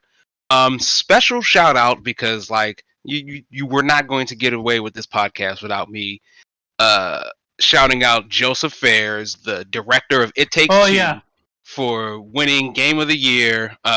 Couldn't have gone to a better guy. Couldn't have gone to a better game. Did you see the picture with his son? Yes. That was amazing. Fuck the Oscars. Just an all-around great dude, great game. If you have not played it, now you got no excuse. It's a game of the year. You I bought it. I need to play it. I bought it though. I gave him my money. But otherwise, you can find us on pretty much all major streaming platforms. And of course, while we do come here together every Monday, we do always separate and go our different ways. So please support Kofi in his translations. Please support Omar. Saturday, 6 p.m. on GameSlayer. Go meet up with Jubei and Pharaoh on their respective streams. And please sign up for my man Dante's Patreon. Or just check him out while he's streaming. He's absolutely a great time. Occasionally, you will see one of us in there as well. So please, support him. And always, guys, thank you. And remember, ladies and gentlemen, but most importantly, remember, keep it gaming! Alright, we out of here. Peace. Later. I'm on the outside looking in, and I wanna be back on the inside. I don't wanna be left on the outside, all alone.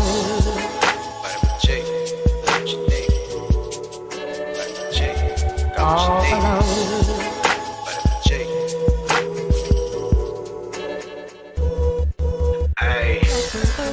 Rockin' with beasts, discussing the heat in the streets. Take over the west and the east. I got what you need, a dose of this vitamin G. You rockin' with beasts, discussing the heat in the streets. Take over the west and the east. I got what you need, a dose of this vitamin G. You rockin' with beasts, discussing the heat in the streets. Take over the west and the east. I got what you